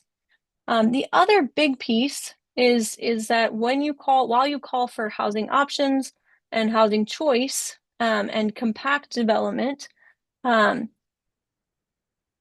there lacks that identification of what that actually means or looks like on the ground in Bloomington. And so really applaud the differentiation of neighborhood classifications, a really good guidebook for how you see your city and lays out different neighborhood classifications. And it's really important. So while you lay out and even your comp plan lays out your typical lot sizes, which is a really key piece of understanding what housing types will actually fit in these areas and contribute to the goals that are unique to each of these contexts within Bloomington. And so our recommendation is really just to align the goals and the expectations of your future land use plan that is part of a key part of your comp plan to actually be more explicit about what types you want your zoning to implement. And so your comp plan currently uses density and lays out a low, medium, and high expectation. But not many people really know what that means. And density isn't really a good metric for understanding what you're going to get. And this is where a lot of that fear and misunderstanding, when you say we want high density housing here, what does that actually look and feel like? And how does it fit within those different contexts? And so the recommendation is to start to have that community engagement to say which areas or which housing types do you want to see in these different areas of Bloomington. Moving to the zoning, and really we were guided to look at 6 key zoning districts. And these were selected based on their proximity to downtown or existing neighborhood centers. These are the most prevalent districts we found in those areas. It was also aligned with the allowed size and scale that was based on the intent of these different districts. And so you'll see things like your R2 district, which if you read the intent, it's really intended to allow for that 2-unit or that mixed residential character. And of course, some of these districts that are in proximity to downtown. So that's where we focus the recommendation on those 6 based on that proximity. It also gives us a good gauge of what's that range that's allowed. One of the key graphics within the report that tries to summarize all these very detailed nuances. And I know when we get into zoning, people's eyes start to glaze over. But this is really a good gut check to say at the top, this is the zoning districts that were studied that really cover that broad range of housing types. This isn't looking at your least intense residential districts. We're not making recommendations for those. It's really about those districts that are intended to foster sort of smaller lot sizes or a more variety of housing. On the left here are the metrics that you regulate in your zoning currently. And we analyze those to understand which ones were enabling of missing middle and which ones were really the key barriers. And what this does is allow staff and planning to focus on and further study lot area, for example, as a key barrier.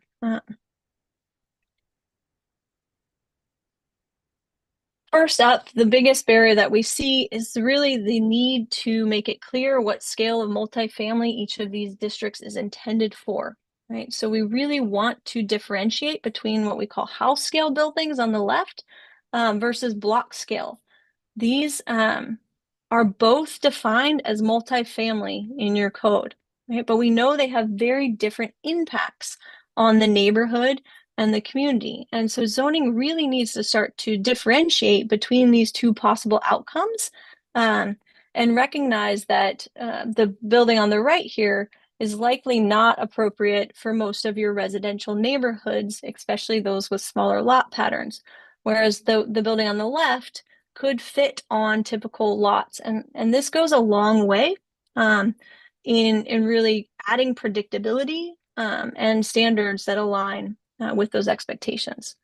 So when we look at your zoning on the front end, there's a clear, some of your smaller zones of the ones we studied, the R1C, the R2, and in your B1 really do not allow any missing middle types by right. But when we jump, so you can see these are all your residential districts here. This is your use table. But when we jump across to the districts that start to allow these, they allow multifamily of any kind, right? Meaning not just a 4-unit building, but it could be a 50-unit building. And there's, of course, different regulations that start to do that. But that's a really scary proposition to say we have nothing in between zones that allow single family detached house and zones that allow everything else.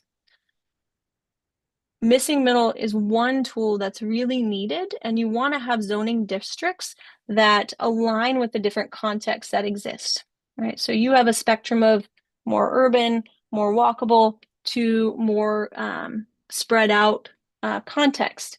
But right now you really only have two types of zoning districts, right, that are delivering two products.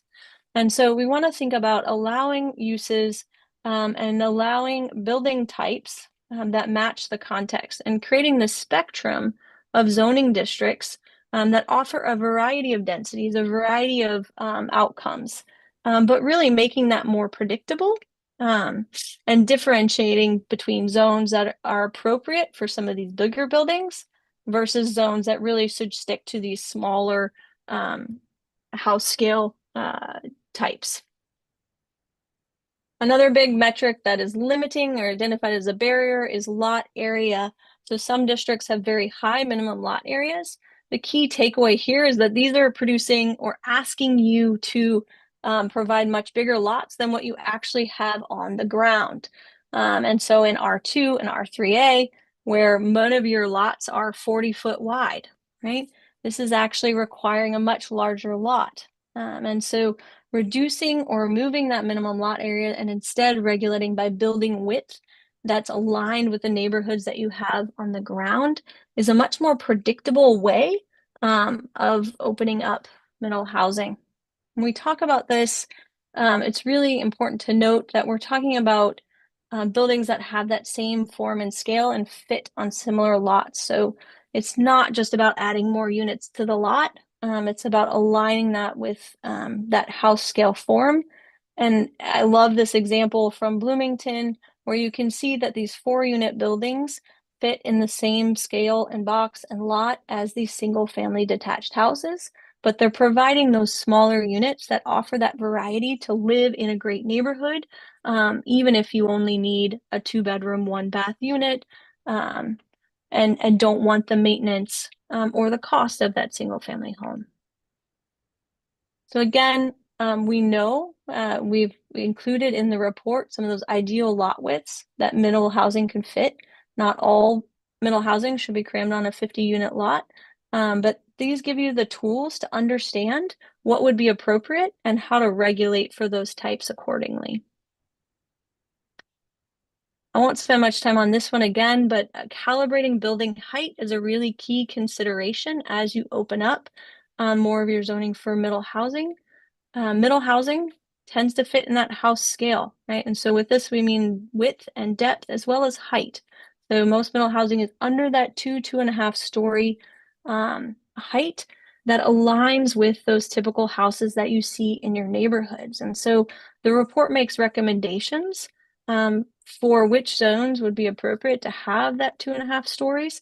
And then understanding that in some areas and in many markets, it does need, or there's viability in that 3 or 4-unit building, but that you want to be really, really careful about where you allow that. And so thinking about having a zone that allows that height, but that it's really focused on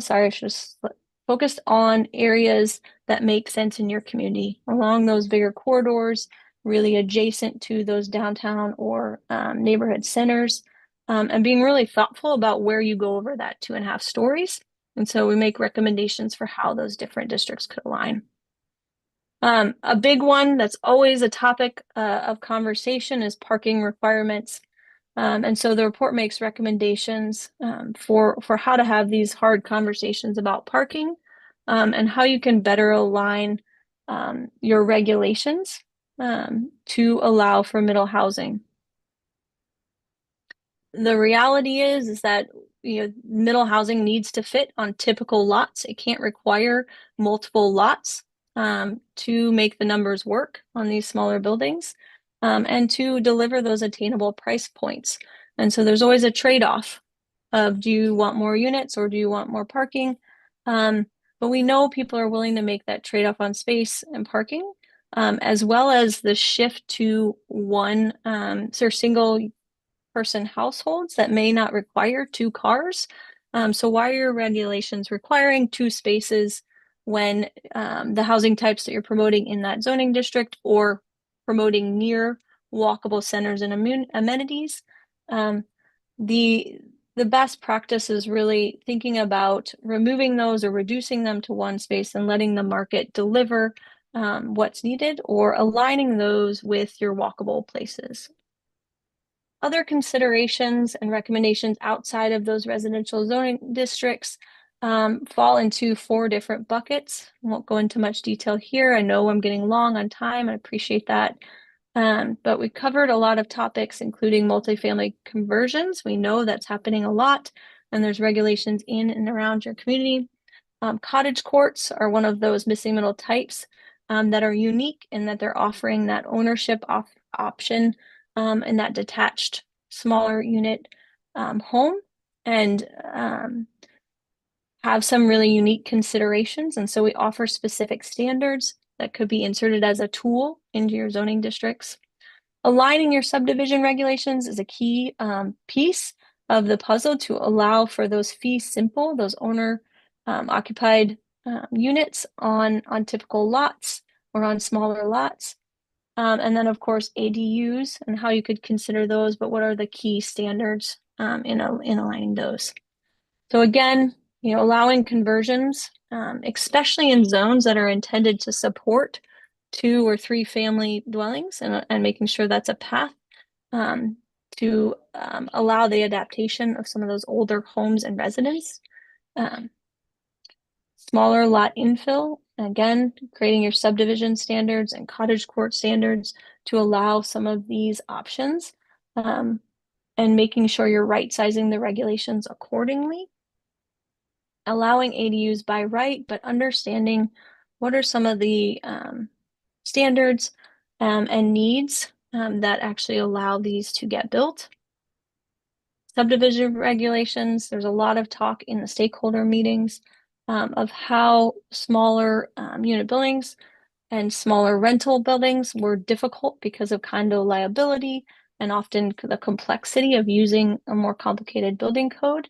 And so revising your regulations to allow for fee simple lots and support some of those smaller lot subdivisions is a key part of opening up some of these smaller units or supporting and incentivizing smaller units.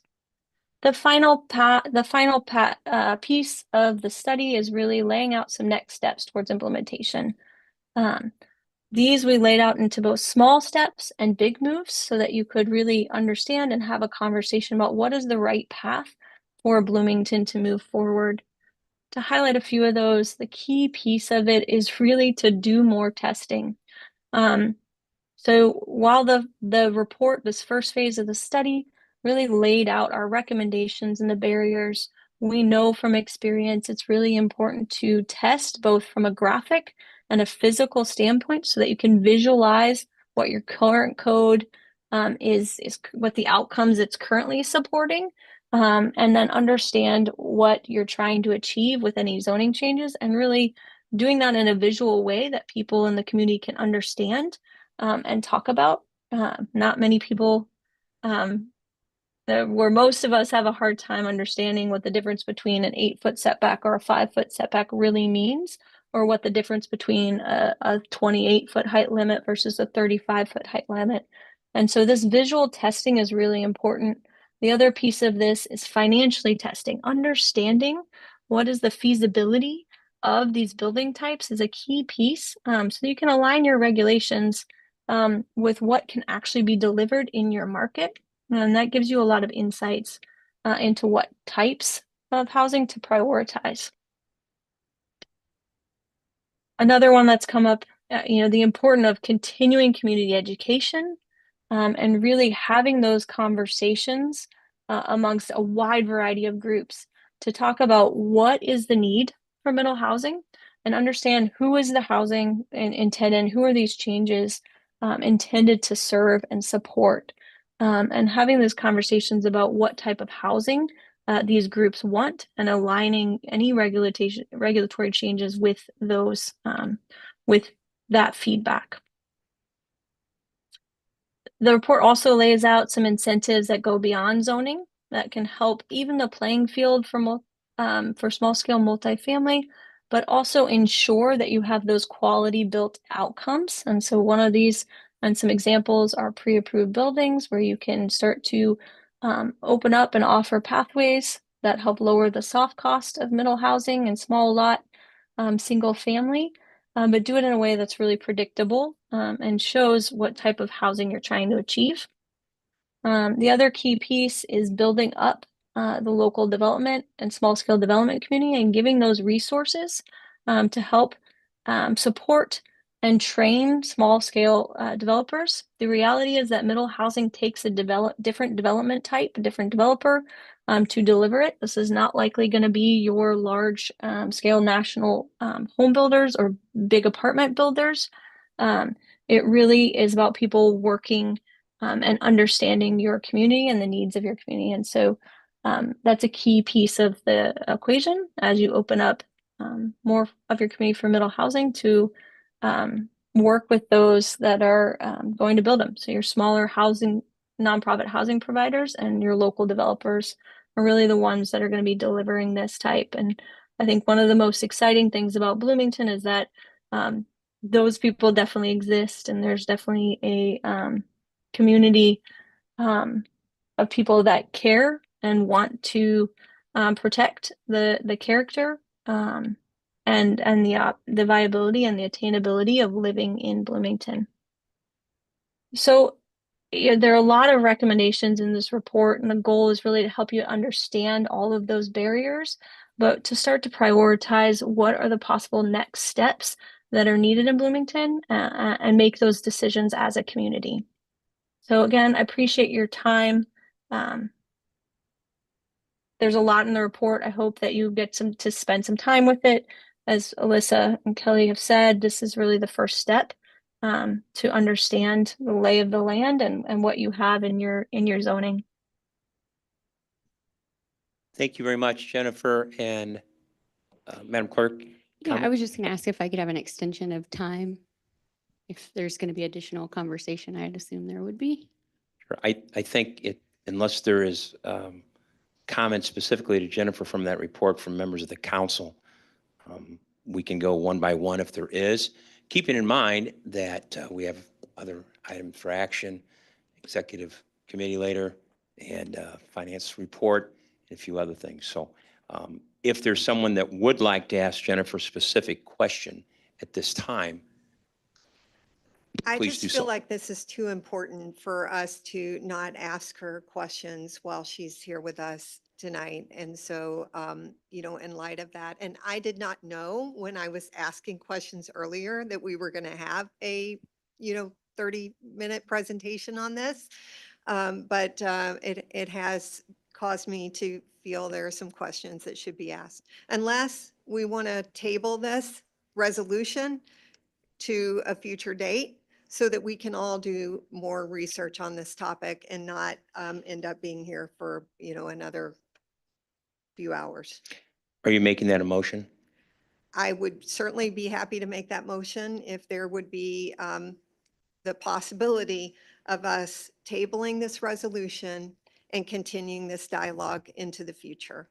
Is there a second to the motion? I would second that. Madam Clerk,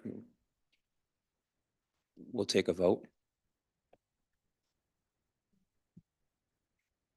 And if you could, So, Mr. for the Mayor, record, go ahead.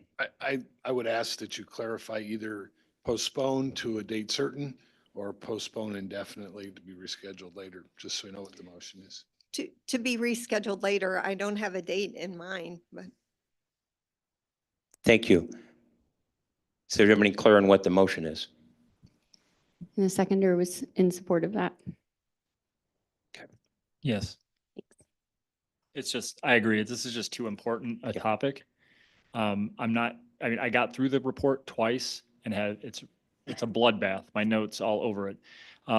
Obviously with some of the wards, it's more important because a lot of this report had to do with historic preservation and walkability. There's too many issues that it did not address. And I think we need more time to have those conversations with her so that we're not here all night. A few things that, if she's still on the line? I'm here. Yeah. Yeah, a few things that I think Alderperson Motney spoke to earlier was the conversation that we'd had a year ago regarding rehabilitation of homes and incentive programs and this and that. And that was the number one thing. And we did concentrate on that quite a bit. Other things that we talked about then that don't seem to be in the report are easing the standards and process for residents who want to take a carriage house or detached garage and turn that into a residence, a rentable unit. A lot of these historic neighborhoods in Founder's Grove, White Place Historic District, and Davis Jefferson, I'm sorry, Historic District, have these detached structures that are able to be rented, and it seems like the process gets stuck with the city. At least that's what I'm hearing from my residents. The other thing that has come up repeatedly in the year since we had this talk is the unoccupied homes. We've asked for a specific number on this, and to date, I've heard a couple numbers, but I don't know if there's one that we've settled on in terms of an exact number. I just have a point of order. I'm not sure Go what ahead. we're doing. Are we debating the resolution? Are we debating the tabling? What are we doing here? Or are we even talking about extending time? I don't understand. And the two people that have now voted to table the conversation have now spoken the longest. So yeah, I guess I'm also confused about like, we need to regroup on what we're trying to accomplish here tonight. Okay, so the next step's going to be to take a vote on the motion that was made and the second to that motion. I think that's been clarified to everybody on council, to what you're voting on at this point. Is there anyone that has comments to the contrary? Okay, So just to table indefinitely. correct. If you take the vote, please.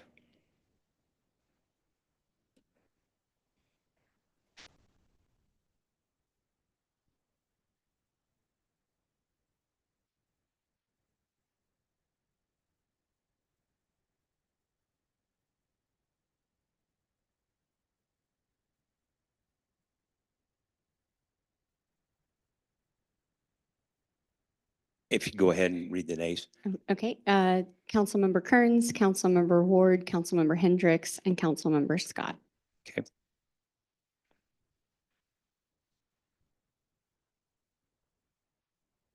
So the motion passed, correct? Correct, it's been tabled indefinitely. Thank you.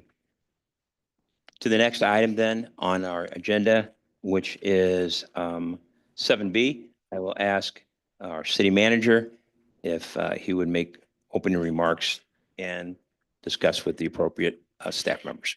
Thank you, Mayor. I'm going to go ahead and ask Scott Rathman and Ed Andrews to come forward. Tonight, this is the first round of funding for our 10-year plan, $350 million plan regarding water.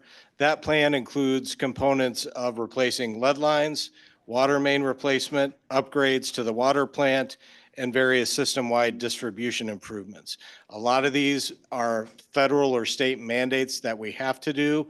A couple of years ago, we put a new rate structure in place to fund these improvements. One thing I do want to note is some media has asked recently and done some stories about dredging. This actually has nothing to do with dredging. There's nothing in this plan relating to dredging. So tonight, we'll have Ed Andrews, our water director, talk about what this funding will go for, and then we'll have Scott Rathman, our finance director, talk about how we're going to fund it and finance it and some of those criteria. So with that, I would turn this over to Ed Andrews. Thank you. Next slide, please. You pretty much stole my first slide. Thank you. Speed this up. But absolutely. And is that microphone on, or can you pull it a little closer to you, please? Thank you. Sorry. So as already identified, our rate structure that was approved a year and a half ago with the second increment with one final scheduled for next year helps support our 10-year capital. These are projects that were identified in our 2019 Water Master Plan, and those were brought forward is what you see here highlighted. 125 mil for water main replacement. We had actually seen our replacement rate slip to 0.5%. So if you flip the math, that's once every 200 years on replacement, which is unacceptable. 100 million in lead service replacement, our original estimate of 10,000 lines at a cost of 10,000 each is still holding good from work experience on Meadowbrook subdivision. Also, the main key project that we have coming up, and actually part of it's underway right now, is system-wide distribution. That includes retiring the transmission mains that actually come down to Division Street. One of those is the original 1929 line, and then the parallel line for redundancy was put in the mid-50s. Both are getting at the end or maybe even slightly past their expected life. We would also decommission some storage tanks at Division Street, one of similar age to that 1954 main, but then the other main storage tank actually dates back to 1906. So that is system-wide. As mentioned, Prairie Vista Golf Course, that tower is underway right now, and then we would see a second elevated, well, actually a third if you count Hamilton, but another new elevated tower at Division Street. And then lastly, improvements up at the plant, as mentioned, does not include dredging. Is roughly 50 million on upgrades for the potential for wells, an update to our electrical system, germane to the original build up at the plant from 1929. I think that's one of the last 2200 volt substations in Ameren's district in Illinois. Next slide. So just to highlight fiscal year 25 major projects that are underway or actually nearing completion. Prairie Vista Water Tower is mentioned. That was an early release package for that. So we're at 65% in climbing. We had budgeted that originally at 10 million. The award came in, or the bid came in with award at 7.5, and we're projected to hit that target on that project. Council approved earlier this year the launch on the procurement of the PAC silo. So that system was part of the planned plant improvements in that 50 million. And then Meadowbrook subdivision, that's part of the distribution system upgrades, but that's one of our transitional neighborhoods where we anticipated the potential for lead services. And that one has been a great project in that we've discovered that most of that, if not, well, all of that has been copper. So given the option, the contractor back in the 50s would always jump to something that costs 10 cents on the dollar. So copper is what we're finding. Next slide. So for fiscal year 26, our up and coming, and I should have maybe mentioned that fiscal year 25 was funded by borrowing from the general fund, which this would look to pay back. So fiscal year 26 major projects, US 51 water main replacement. That's an IDOT led project that will take the opportunity to replace mains from the 1920s. That's a main 20-inch feed to downtown. So one of our most critical assets in the system. And we've got that targeted for a June 18th letting. So we'll have that awarded and brought to council near the end of July so that that project gets underway. And then lead service replacement, we want to get that kicked off. We've done that on more of a one each replacement basis as they're encountered, but we have a state revolving loan submittal in. We'll know if the state selects us for that in July at the beginning of their fiscal year. If not, we would still intend to move ahead with portions of that project with some of our own local spend. Next slide. So just in summary, fiscal year 25 capital cost would be 15 million that we would look to bond out and repay general fund. And then fiscal year 26, the projection is 18 mil in bond proceeds for a total of 33 million. Again, we would reimburse general fund and then also carry our project costs moving ahead until we get closer to that system-wide distribution next fiscal year. Next slide, and on to Scott. Actually, can we go back one? I want to make a couple more comments there. Sorry. Oh, this Ed. was a Yeah, shared slide. My apologies. Missed my signals. Stop. Just to highlight, this is many months in the making, probably over a year actually before, looking back, we created a 20-year financial model based on the rate increases and the revenue projections, Ed's needs and the water department's needs related to the water distribution plan and what the fund could afford.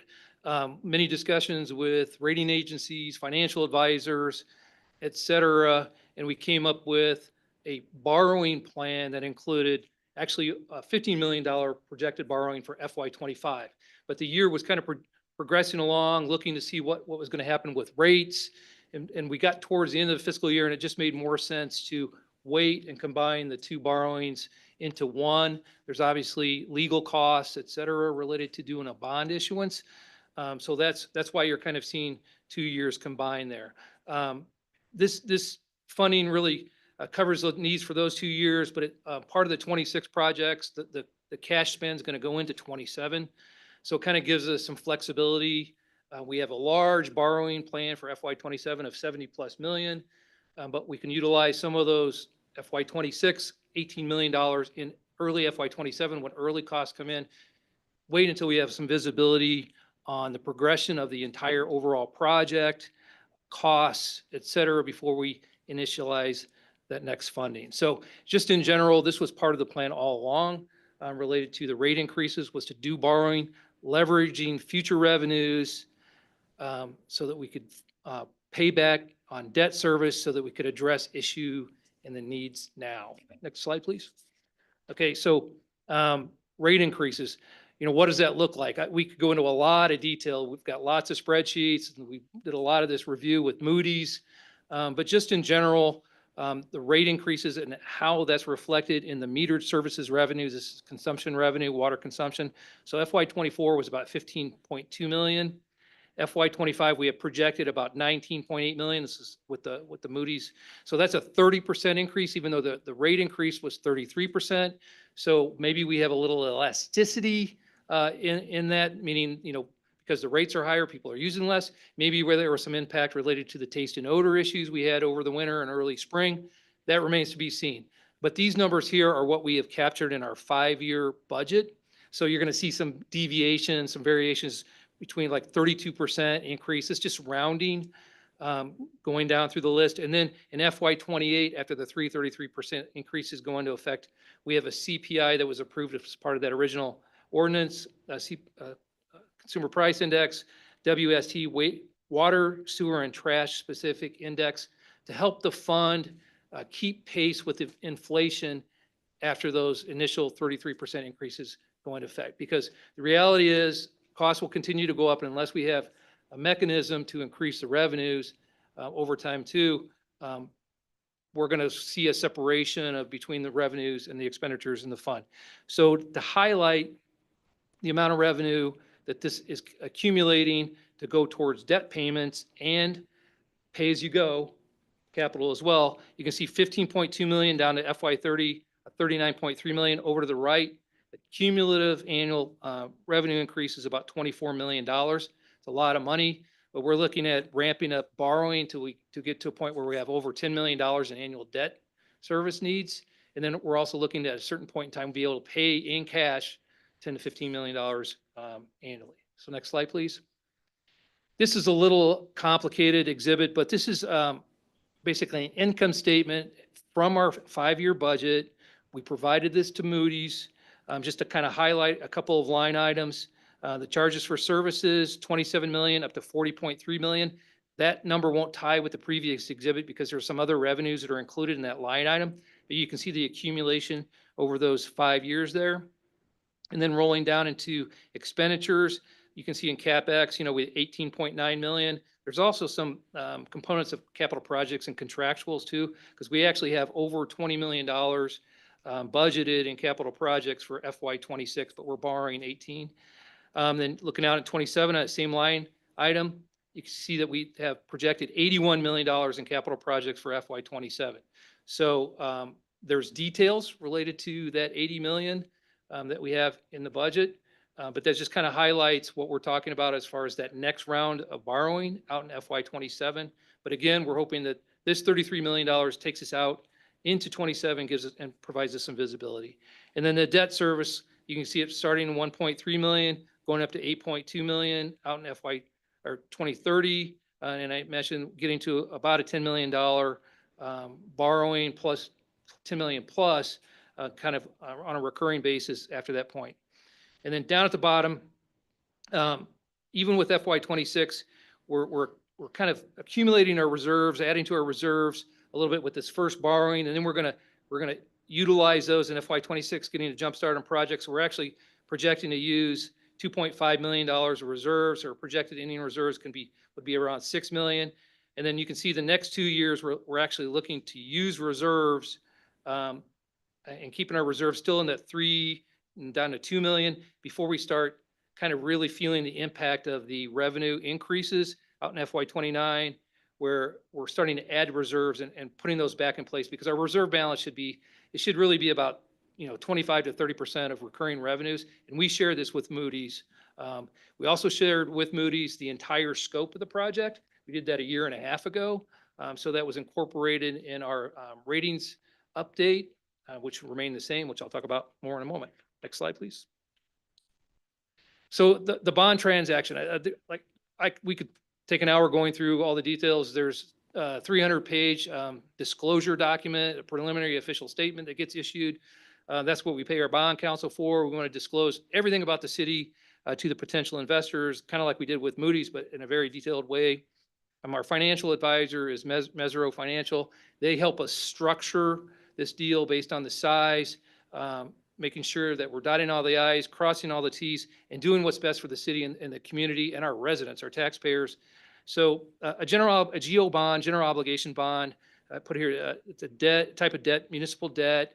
Normally, it's backed by issuers' creditworthiness and ability to levy taxes. So that gives the investors comfort that the entire taxing ability of the city could support the bond. But this is a water fund bond. So the water revenues are going to pay this bond. So there may be a little disconnect between what you see in the disclosure documents about the taxes that are going to be guaranteeing the bond, but we're not going to be levying this. We'll be abating these taxes as part of our annual abatements and paying for the bond via the water revenues. Methods of bond sale, we have a competitive, a direct placement, and a negotiated. We're doing the competitive, the first one, public sale, as recommended by a financial advisor. We did this with the library and pool bond. As part of that, you obtain a new rating. It's basically the best pricing, and it really gets marketed to underwriters, very large underwriters. There's a cost for those underwriters. There's an underwriter discount. That's part of the closing cost, but the best pricing is expected to be realized from that. Next slide, please. I have a whole page here of our financial advisors. That's one of the things I really want to communicate is that we do not do this alone. We rely on the expertise of our advisors on a complex transaction like this, not only to review our financial model, but in structuring the deal. The issuance. Wanted to highlight this, put some information in the memo too, because it says not to exceed 36 million. Well, we're trying to raise 33 million. There's going to be closing costs. So originally it was 33.75 million, but our financial advisor, was communicating with us saying, bonds going to be issued at par, premium, discount. I've highlighted what a discount means here, but basically underwriters, they can offer you a rate lower than the market rate. So that's good for us, but then they're only going to pay X percent on a dollar. So like 90 cents on a dollar. So we'd have to issue more bonds in par to still realize $33 million, even though the cost to the city would be better. So our financial advisor recommended that if a underwriter was going to do a full discount package, that we'd have to offer up to $36 million in par to realize the $33 million in closing. So at the recommendation of our financial advisor, we're putting that into the ordinance up to 36 million. But again, the goal is to realize $33 million included with the memo, the notice of sale that shows this information so that the community is aware of that. Next slide, please. So I already referenced that we've been in discussions with Moody's twice over the last year and a half. The most recent was with the ratings review. Full disclosure, it was a 40 to 50 page presentation that we did. We discussed the challenges of the general fund, what we're doing to address those, the rate structure that's in place for the water fund. As of right now, this $33 million bond could be easily covered by the rate structure. So from a Moody's standpoint, I mean, this one is not a big deal, I guess I should say it like that. But they actually use the term, they want to know about our whole plan. No surprises. We've disclosed, that we're looking at borrowing like about $140 million over the next 5 years. So we laid it all out for them. So why is that important? We're still at the highest AA rating for Moody's. They have our financial advisor provides a graph over here. It's a spread on different ratings. It really doesn't show a high AA for Moody's versus like a B rating. But what I just took a note here, a 0.5% difference in a spread. I'm just kind of doing a rough calculation between a BBB and a AAA. That'd be $1 million in savings on a $33 million bond. So it is significant. It gives the investors confidence in us and hopefully increases the competitive bidding. One thing I wanted to highlight is that we are no longer rated by Standard & Poor's, because we had requested them do a rating on us many, many years ago before I was a finance director on a bond issuance, and that bond has matured. So technically, we don't have a rating by them. We still have one rating, one bond issuance that Fitch is rating, and we're a AA with Fitch. Next slide, please. So just to kind of summarize, from the get-go with discussions internally, doing the financial projections related to the rate increases, the needs of the water fund for the water distribution plan, it was focused on what can we borrow so that we can leverage future revenues to address the needs now. So there is cost. This interest costs a lot, especially on $33 million over 30 years. These bonds will be callable in 10 years.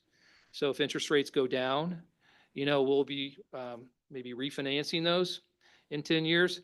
But to address the needs now, we need to borrow the money, and our financial advisor, and it's our recommendation that this is the structure we want to go forward with. So I recommend the ordinance authorizing GO bonds up to 36 million be approved. And I believe that's it. Thank you, gentlemen, for the presentation.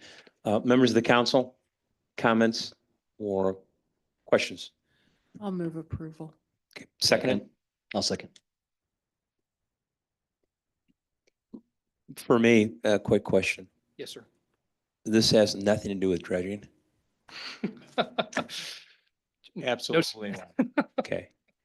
And we won't talk about dredging for a it has decade. nothing to do with the $36 million dredging project. Is that correct? That is correct. Correct. Okay. All right. And then how does this to those affected in their water bills that have gone up over the years? This is what some of that investment is for. Is that not correct? Some of that increase? Absolutely, Okay. yes. Okay.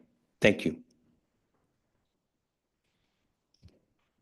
Go ahead, take the vote.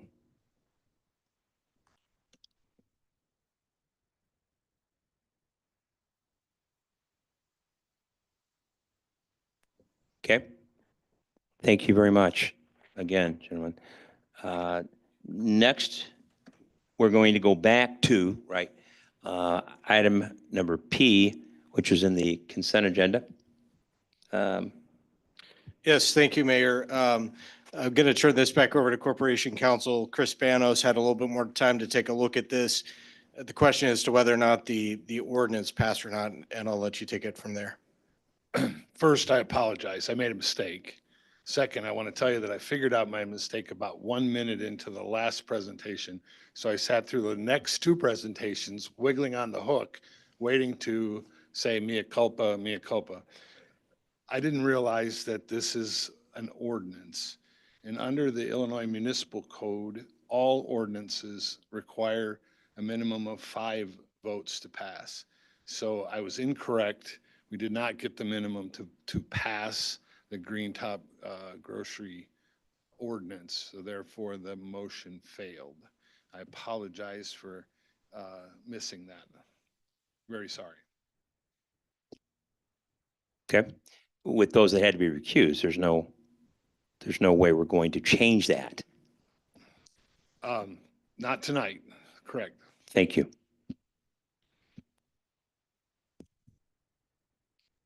Mr. Thank City you. Manager, yes. Yes, and now we go to the finance director's report. Turn it over to Mr. Rathman. Go right ahead. There we go. Okay, end of year, right? Not so much. So April 30th, that's our fiscal year end date.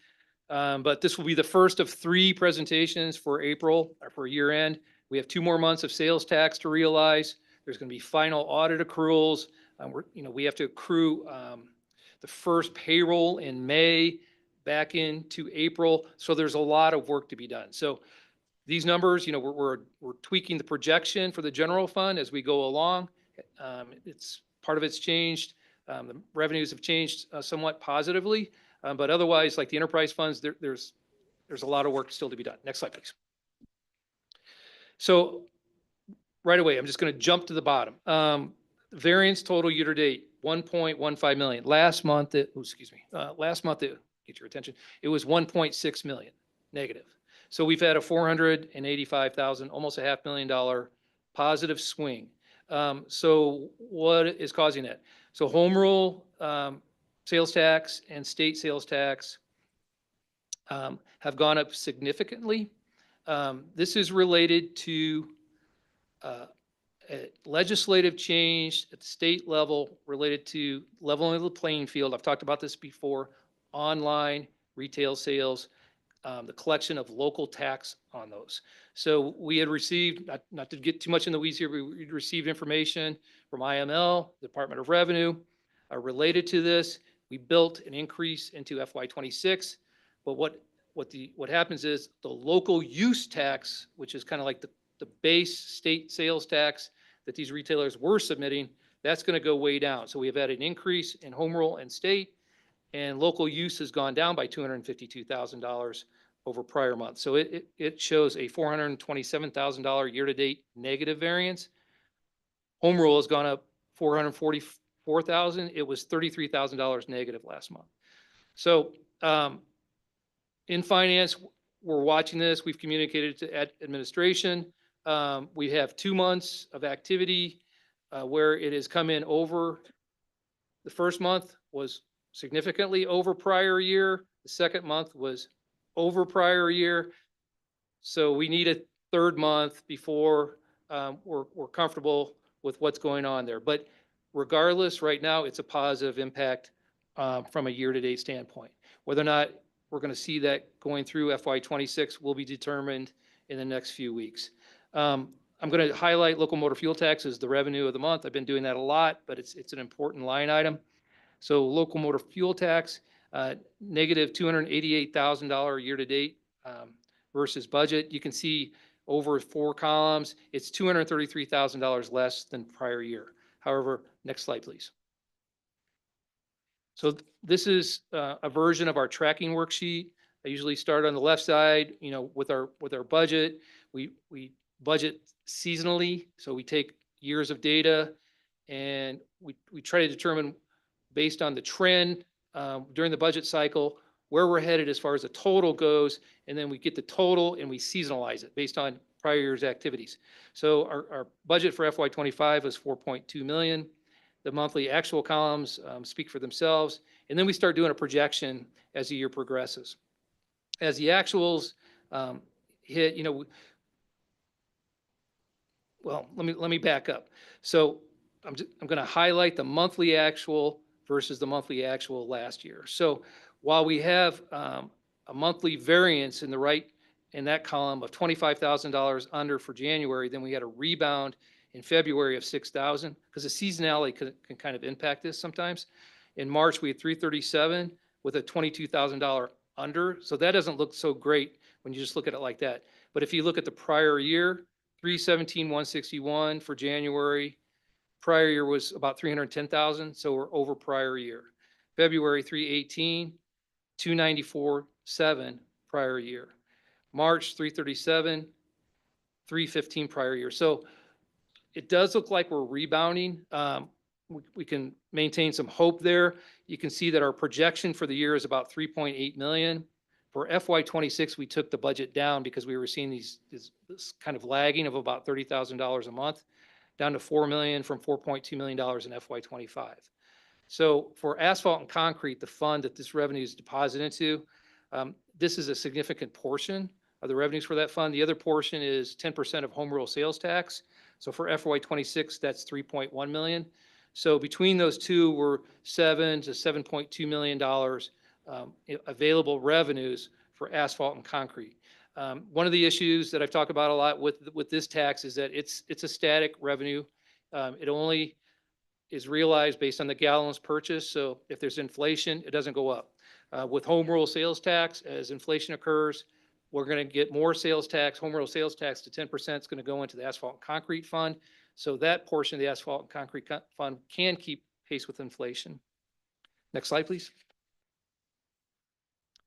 General fund revenues, I'll just highlight one line. It's been a long evening. So the taxes line, prior month, we are at $1.2 million projected budget adjustment. So where we're projecting to be compared to our original budget. Right now, we're showing $858,000 under due to the increases in home rule and state tax related to the online sales tax bump that we're seeing. Use tax is coming down, but we're still seeing a net effect, a net positive impact. Next slide, please. Last month, just going all the way down to the bottom to the projected reserves, we're showing 39.7 million. Last month was 39.4, so dialing it up a little bit based on those revenues. Next slide, please. So with the enterprise funds, I kind of gave myself a little out here. Looking at the revenue trends, 97% water, 102, 103, 105 for solid waste. There's going to be some adjustments to these revenues up and down related to year-end accruals. So we do a bad debt allowance review. We accrue revenues depending on when the last billing cycle occurred. So those could change. The water, 97%, we just discussed that with the bond. We're not really sure if that's elasticity or the taste and odor. We'll kind of get more feel for that as FY26 progresses. So there's a plan for doing, I believe, Jeff, I hope I'm not stealing thunder here, but potentially doing the arena during the committee of the whole. That was going to be on the rotation for tonight to do where we highlight one enterprise fund each month, or we're just going to pause on that until after the arena is highlighted at the committee of the whole. So we are not going to do a singular enterprise fund for tonight. So next slide, please. Just reminding the community and council that all these reports are online, along with all the other budget documents, and pause for questions. Thank you very much. Questions or comments from members of the council? Thank you very much, Scott, for the presentation. Thank you again, Mayor and Council. My report, before I get into the slides, just a couple quick things. I want to thank Ed Andrews and Scott Rathbun and their team. An incredible amount of work goes into those bonds and to the information that they've got to provide and all of that planning. So I want to thank all of them for their hard work. I also think I failed to thank Kelly Pfeiffer and Alyssa Pemberton and their staff. A lot of hard work has gone into the Opticos report, and you could see, their hands and their fingerprints in that as well. And so, look forward to future discussion on that, whatever the council decides to do. Appreciate the effort that's gone into that thus far. And then also, third time's a charm. I hope I didn't say before that there was misreporting on the dredging. That's not what I'm saying. There were just stories out there about what a potential dredging project could cost. We are not to that point. As the water director said, we're probably decades from exploring something like that.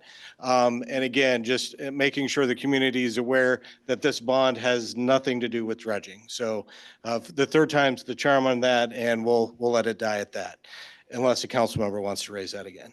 If you could go to the next slide. I just have a couple tonight. Want to make sure the community is aware that O'Neill Pool and Park is now open to the public, and Holiday Pool will be opening this Friday, 11 o'clock for pass holders and 11 a.m. to the public.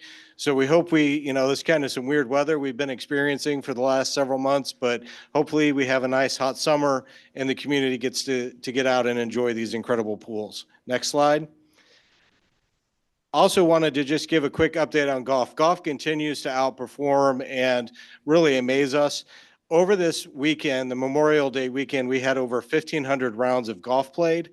And so far, our Players Club passes, our annual club passes, is up 87% for the year. So people are really taking advantage of the golf courses here. We have 3 amazing golf courses, and we hope the community continues to enjoy them.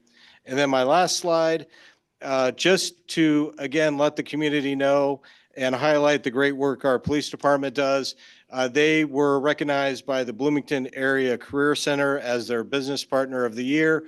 A lot of great work that they do and a lot of the great relationships and working with the young individuals from that club. Really appreciated this honor. I think they were up against some really high competition, some big businesses within the community, but just another feather in the cap of the community engagement efforts of our police department, and wanted to recognize them.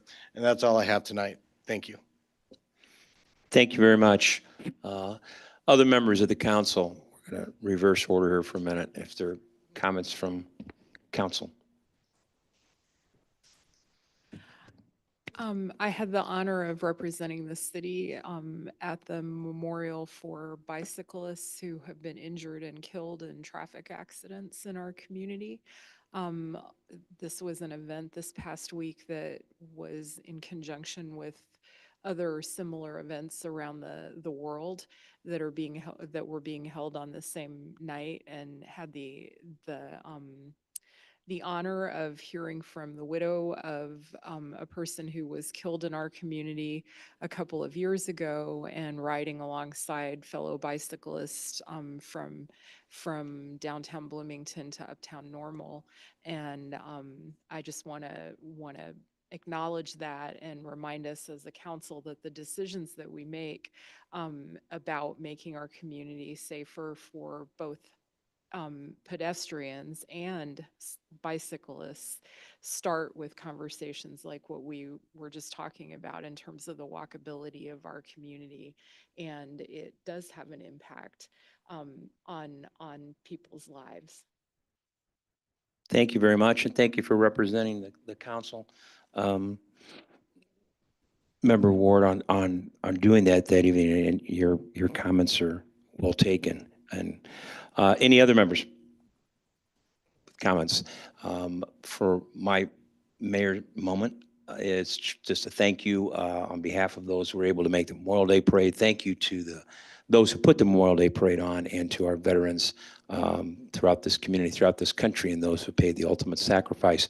It was nice to be part of the Memorial Day Parade, and many of us have over the years, I know, but it was indeed a beautiful day weather-wise, and all the events that were there afterwards, that were, whether it was at Miller Park, whether it was at Evergreen Cemetery, wherever it was, I was honored to be there, and thank you to all of you for being there where you could.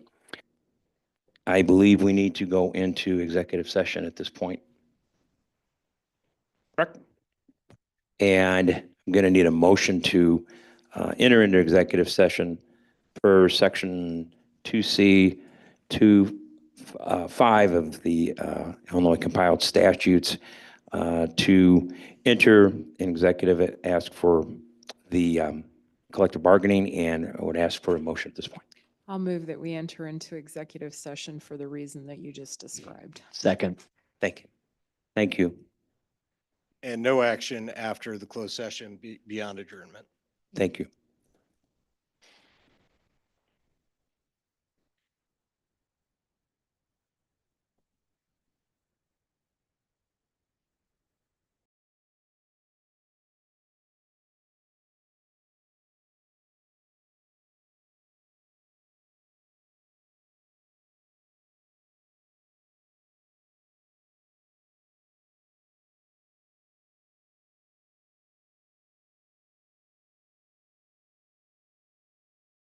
Yes. Councilmember Mosley, Yes. Councilmember Motney, Yes. Councilmember Dannenberger, Yes. Councilmember Straza voted aye, Councilmember Hendricks, Aye. Councilmember Ward, Aye. Councilmember Lee, Yes. Councilmember Scott. Yes. Um, So we're going to, at this point in time, do we need to clear the room further?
Okay. So now I would ask for a motion to return to open session and then adjourn the meeting. Second. I move to return to open session and also adjourn. Member Hendricks, Second. seconded by Member Dannenberger. All right, Councilmember Kearns. Anything else? Oh, I'm just going to roll call real quick. Roll call Yeah. real quick. Councilmember Kearns? Oh, we've got so many mics. Yes. Thank you.